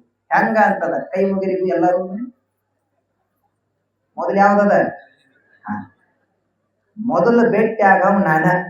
ನನ್ನ ನಂತರ ರೊಕ್ಕದವ, ನನ್ನ ನಂತರ ಹಿರಿಯ, ನನ್ನ ನಂತರ ಅಧಿಕಾರ, ನನ್ನ ನಂತರ ಶಕ್ತಿ, ನಾನಿಲ್ದ ನಿಮ್ಮ ಕಡೆ ಏನೂ ಇಲ್ಲ ಅಂತೇಳಿ ಸೇವಾ ಮನೋಭಾವದ ಕಿರುಬೆರಳು ಉತ್ತರ ಕೊಟ್ಟಿದ್ದಲ್ಲ ನಾವು. ಹಂಗ ಸಮಾಜದೊಳಗ ಕಿರು ಬೆರಳಿನಂತೆ ಬದುಕನ್ನು ಕಟ್ಟಿಕೊಳ್ಳಿ, ಇದು ಶಾಶ್ವತ. ದೇವರು ಮೊದಲು ನಮಗ ಭೇಟಿ ಆಗ್ತಾನೆ, ನಮಗೆ ಇವುದಕ್ಕಿಂತ ಇದು ಬಹಳ ಮುಖ್ಯ. ಹಾಗಾಗಿ ನಮ್ಮ ಬದುಕನ್ನ ಕಟ್ಟಿಕೊಳ್ಳುವುದು ನಮ್ಮ ಕೈ ಒಳಗದ ಅನ್ನುವುದನ್ನ ನಾವು ಚೆನ್ನಾಗಿ ಅರ್ಥ ಮಾಡಿಕೊಂಡ್ರೆ ಬದುಕು ಸುಗಮವಾಗ್ತದ. The life is not nothing, just preparation the death ಅಂತ ಹೇಳ್ಯಾರ ಮಹಾತ್ಮರು. ಹಂಗ ಈ ಸಾವಿಗೆ ಎಡೆಮಾಡಿ ನಿಂತಿರತಕ್ಕಂಥ ಬದುಕು ಬಹಳ ನಶ್ವರವಾದ ಶರೀರದೊಳಗ ಈಶ್ವರನ ಪ್ರಾಪ್ತಿಯಾಗಬೇಕಾಗಿತ್ತು ಅಂತಂದ್ರೆ 3 ಮಾಡಬೇಕು, ಚಿತ್ತ ಪಲಾಟ 6 ಮಾಡಬೇಕು, ಅವನ ಕೈವಾಸ ಆಗ ತಿಳಿಯುವುದು ಯೋಗಿ ಮುನಿಯಾಟ, ಇದರ ಪೂರ್ಣ ತಿಳಿಯಬೇಕು ಗುರುವಿನ ಗುರುತ ಅಂತ ಹೇಳ್ಯಾರ. ಗುರುವಿನೊಂದಿಗೆ ಬದುಕನ್ನ ಕಟ್ಟಿಕೊಂಡವನ ಆ ಜೀವನ ಧನ್ಯತೆಯ ದಾರಿಗೆ ಸಾಕ್ತದೆ ಎಂಬತಕ್ಕಂಥ ಮಾತನ್ನ ಈ ಸಂದರ್ಭದಲ್ಲಿ ಹೇಳ್ತಾ, ಅಂತಿಮವಾಗಿ ಕ್ಯಾರಗುಡ್ಡಕಂದನ ಕೊನೆಯ ಸಂದೇಶವಿದು. ತಾವೆಲ್ಲರೂ ಬದುಕಿನೊಳಗೆ ಅದ್ಭುತವಾದ ಕಾರ್ಯಗಳನ್ನ ಮಾಡಿ ಸಮಾಜದ ಸೇವೆಯಲ್ಲಿ ತೊಡಗಿಕೊಳ್ಳುತ್ತಾ, ಕೈಗಳಿರುವುದು ದಾನಕ್ಕಾಗಿ, ಕಾಲುಗಳಿರುವುದು ತೀರ್ಥಯಾತ್ರೆಕ್ಕಾಗಿ, ಕಣ್ಣುಗಳಿರುವುದು ಭಗವಂತನ ನೋಡುವುದಕ್ಕಾಗಿ, ಕಿವಿಗಳಿರುವುದು ಪ್ರವಚನವನ್ನು ಆಲಿಸುವುದಕ್ಕಾಗಿ, ಇವನು ಹೊರತುಪಡಿಸಿ ಯಾರ್ಯಾರು ಮಾಡಕತ್ತಿದ್ವು ಅಂದ್ರೆ ಅವು ಮನುಷ್ಯರಲ್ಲ ಎಂಬತಕ್ಕಂಥ ಮಾತನ್ನ ತಾವೆಲ್ಲ ನೆನಪಿನಾಗಿ ಇಟ್ಟುಕೊಂಡು ಮಾಡುವುದಾದರೆ ಒಳ್ಳೆ ಕಾರ್ಯಗಳನ್ನ ಮಾಡ್ತಾ ಪವಿತ್ರವಾಗಿರ್ತಕ್ಕಂಥ ಶಿವಲಿಂಗೇಶ್ವರ ಸನ್ನಿಧಿ, ನನ್ನ ಆರಾಧ್ಯ ದೈವ ಆಂಜನೇಯನ ಸನ್ನಿಧಿ ಒಳಗ 2 ದೇವಸ್ಥಾನದ ಗರ್ಭಗುಡಿಗೆ ಹೋದಾಗ ಕೈ ಮುಕ್ಕೊಂಡು ಕೇಳ್ಕೊತೀನಿ. ಹೌದಾ? ಅಜ್ಜನ ಗದ್ದಿಗೆ ಹೋದಾಗ, ಆಂಜನೇಯನ ಗದ್ದಿಗೆ ಹೋದಾಗ ಶರಗವಡ್ಡಿ ಕೈ ಮುಕ್ಕೊಂಡು ನೀವು ಕೇಳಿದ್ರಿ ಏನಂತ? ಗಂಡ ಮಕ್ಕಳು ನೌಕರಿ ಕೊಡಪ್ಪ, ಪಗಾರ ಜಾಸ್ತಿ ಮಾಡಪ್ಪ, ಇನ್ಕ್ರಿಮೆಂಟ್ ಬರ್ಲಪ್ಪ, ಪೆನ್ಷನ್ ಚಲೋ ಕೊಂಡ್ರಲ್ಲಪ್ಪ, ಬೋನಸ್ ಚಲೋ ಬರ್ಲಪ್ಪ ಅಂತ ಇಷ್ಟ ಬೇಡ್ಕೊಳ್ತಾವ. ಏನಿಲ್ಲ, ಈ ಕಬ್ಬಿನ ಸೀಸನ್ ಚಲೋ ರೇಟ್ ಕುಂತು ಕಬ್ಬು ಜಲ್ದಿ ಫ್ಯಾಕ್ಟ್ರಿಗೆ ಹೋಗಿ ಬಿಲ್ ಜಲ್ದಿ ಮನೆಗೆ ಬರ್ಲಿ ಅಂತ ಬೇಡ್ಕೊಳ್ತಾರೆ. ಇದನ್ನ ಬಿಟ್ರೆ ಜಾಸ್ತಿ ಬೇಡ್ಕೊಳ್ಳೋದಿಲ್ಲ ಅವ್ರು. ಮತ್ತೆ ಈ ಕಡೆ ಟರ್ನ್ ಆಗಿ ನಿಮ್ ಕಡೆ ಬನ್ನಿ ಅಂತಂದ್ರೆ ಇದ್ದು ಗುಡಿ ಅಂದೇವ್ರು ಯಾವ್ದು ಓಡೋಗೋ ಹಂಗ ಬೇಡ್ಕೊಳ್ತೇವೆ. ಯಾಕ? ನಕ್ಲೇಸ್ ಕೊಡು, ದಾಬು ಕೊಡು, ಬೋರ್ಮಾಳ್ ಕೊಡು, ಕಾಂಚೀವರಂ ಸೀರೆ ಕೊಡು, ಗಂಡನ ಬೋನಸ್ ಬಂದದ, ಬೋನಸ್ ಒಳಗೆ ನಕ್ಲೇಸ್ ಬರಲಿ ಅಂತ ಅಂದ್ರೆ ದೇವರ ಹತ್ರ ಬಿಡ್ಕೊಳ್ಳೋದಿಲ್ಲ. ಯಾವ ನೀವು ಚಲೋ, ನಮ್ಮ ಕಡೆ ಬಹಳ ಸುಮಾರು ಅದಾರ, ನೀವು ಎಲ್ಲ ಚಲೋ, ನೀವೆಲ್ಲ ಅಕ್ಕಮಾದೇವಿ ಇದ್ದಂಗ. ನಮ್ಮ ಕಡೆದವ್ರದ್ದು ಇದೆಲ್ಲ ಬೇಡಿಕೆ, ನೀವೆಲ್ಲ ನೀವು ಒಳ್ಳೇದೇ ಬೇಡ. ನಮ್ಮ ಕಡೆದವ್ರು ನಮ್ಮ ಕಡೆ ಇದನ್ನ ಬೇಡ್ಕೊಳ್ತಾರ, ನೀವೇನ್ ಬೇಡ್ಕೊಳ್ಳೋದಿಲ್ಲ. ಯಾಕಂದ್ರೆ ನೀವು 3 ದಾಟಿ 4 ಹುಕ್ಕೇರಿ ಹೋಗ್ಬೇಕಲ್ಲ. ನಮ್ಮ ಊರನ್ನ ಆಕಿ ಏನ್ ಮಾಡಿದ್ದು, ರೇಣುಕಾ ಎಲ್ಲವನ್ ಗುಡಿಗೆ ಹೋದಾಗ ನಾನು ಫೋನ್ ಮಾಡಿದ್ನಕ್ಕೆ, ಅಜ್ಜರ ಸೌದತ್ತಿಗೆ ಬಂದೇನ್ರಿ ಅಂತಂದು. ಯಾಕೆ ಹೋಗಿ ಅಂತ ಕೇಳಿದೆ ನಾನು. ಎಲ್ಲವನ್ನೂ ಭೇಟಿ ಆಗಕ್ ಬಂದೇನಿ ಅಂತಂದು. ಅದು ಭೇಟಿ ಆಗ್ಬೇಕು, ನಂದು ಒಂದು ಪ್ರಾರ್ಥನೆ ಸಲ್ಲಿಸ ಬಾ ಅಂತ ಹೇಳಿದೆ. ಆಕಿ ಇಲ್ರಿ ನಿಮ್ಮ ಹತ್ರ ಏನೋ ಕೇಳಾಕ್ ಫೋನ್ ಹಚ್ಚಿನಿ, ನೀವೇನ ಇಡ್ರಿ ನೀವು ಫೋನ್ ಅಂತ ಆಕೆ ಫೋನ್ ಕಟ್ ಮಾಡಿ. ಆಗಬಾರ್ದು ಬಿಡು ಅಂತಂದೆ.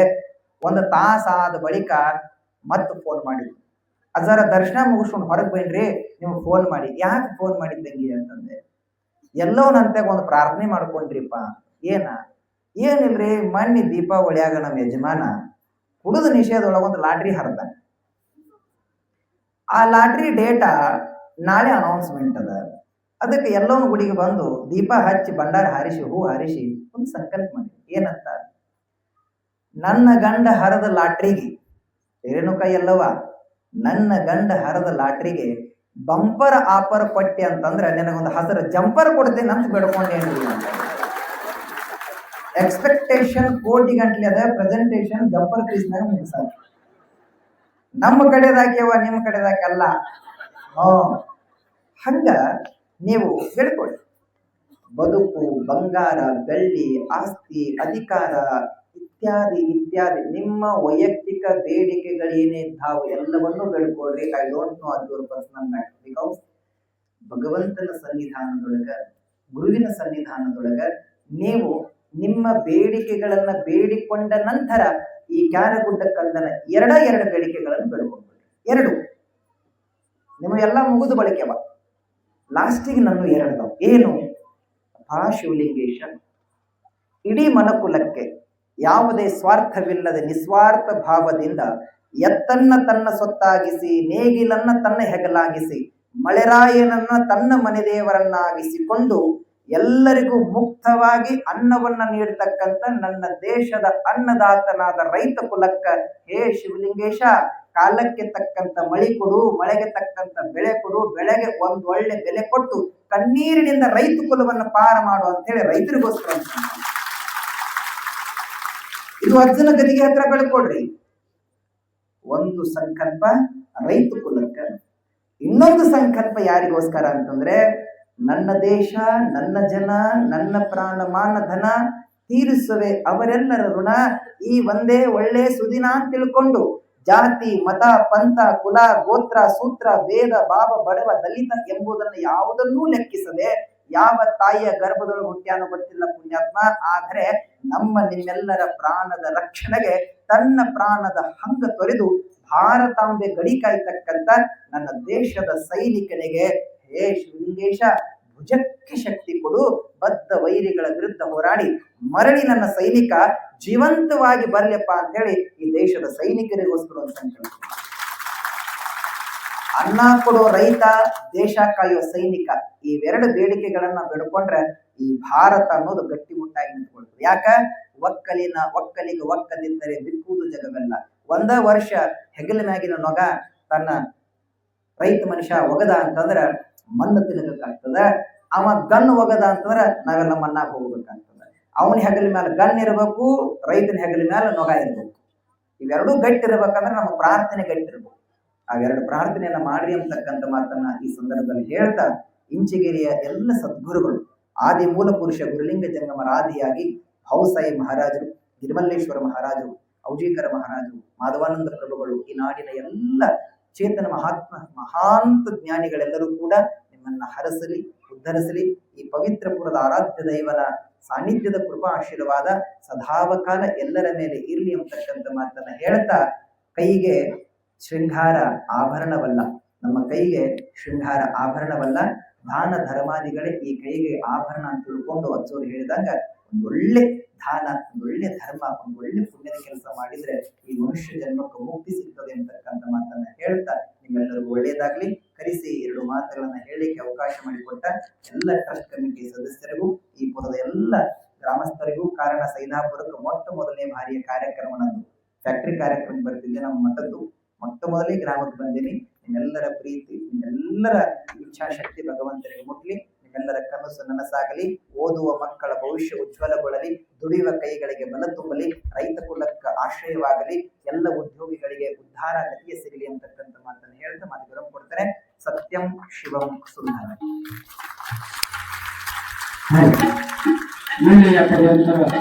ನಾವು ಜೀವನದಲ್ಲಿ ಯಾವ ರೀತಿ ಬದುಕಬೇಕು ಅನ್ನೋದನ್ನು ತಮ್ಮ ಆಶೀರ್ವಚನ ಮೂಲಕ ಮೂಕರಿಗೆ ಧನ್ಯವಾದಗಳು.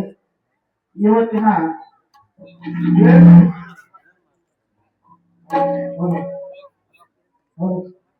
7ನೇ ದಿನದ ಪ್ರವಚನ ಕಾರ್ಯಕ್ರಮದ ದೇವಸ್ಥಾನಕ್ಕೆ ವಹಿಸಿದಂತ ಸರ್ವಶ್ರೇಷ್ಠ ಶ್ರೀಮದ್ ಅಭಿನವ ಮಂಜುನಾಥ ಮಹಾಸ್ವಾಮಿಗಳು, ಶ್ರೀ ಔಜಿಕರ್ ಆಶ್ರಮ ಕ್ಯಾರಿಗೋಡ್ ಮಠ ಹುಕ್ಕೇರಿಯವರಿಗೆ ಲಕ್ಷ್ಮಣ ದೇವರ ಶಾಪುರ್ ಹಾಗೂ ಮಾಲಿಕ ದುಂಡಪ್ಪ ಮುತಾಪುರವರು ಯಾರು ಸನ್ಮಾನ ಹಾಗೂ ಅನರ್ಪಣೆ ಮಾಡುವುದರ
ಸುವಿವೇಕ ಹೃದಯ ಕಡತೆಗಳು ಸವೆಯದ ಸತ್ಕತ್ತಿ ರಸತೆಯ ಸವೆಯದ ಸತ್ಕತ್ತಿ ರಸತೆಯ ಕರಿಮಲ ಕಳೆಯಂಬವತಿ ಹಿಡಿದು ಕರಿಮಲ ಕಳೆಯಂಬವತಿ ಹಿಡಿದು ಜ್ಯೋತಿ ಬೆಳಗುತ್ತಿದೆ ವಿಮಲ ಬರ ಜ್ಯೋತಿ ಬೆಳಗುತ್ತಿದೆ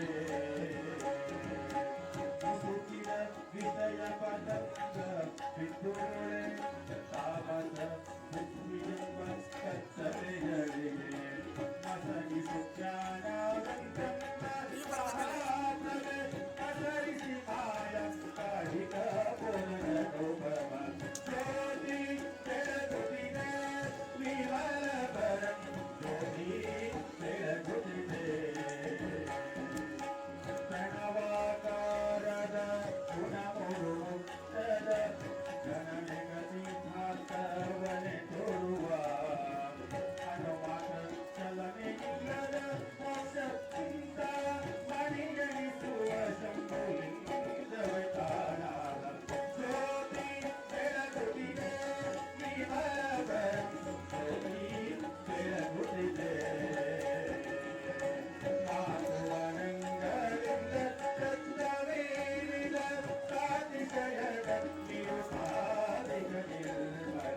ಜ್ಯೋತಿ ಬೆಳಗುತ್ತಿದೆ ವಿಮಲ ಬರಂ ಜ್ಯೋತಿ ಬೆಳಗುತ್ತಿದೆ ಜ್ಯೋತಿ ಬೆಳಗುತ್ತಿದೆ ಜ್ಯೋತಿ ಬೆಳಗುತ್ತಿದೆ ಓಂ ಚೈತನ್ಯಂ ಶಾಂತಂ ಶಾಶ್ವತಂ ನಿರಂಜನಂ ವ್ಯೋಮಾತೀತಂ ನಾದಬಿಂದುಕಲಾತೀತಂ तस्मै श्री गुरुवे नमः। जगद्गुरु शिवलिंगेश्वर महाराज की, जगद्गुरु महालिंगेश्वर महाराज की, जगद्गुरु बसवेश्वर महाराज की, सकल साधु संत महाराज की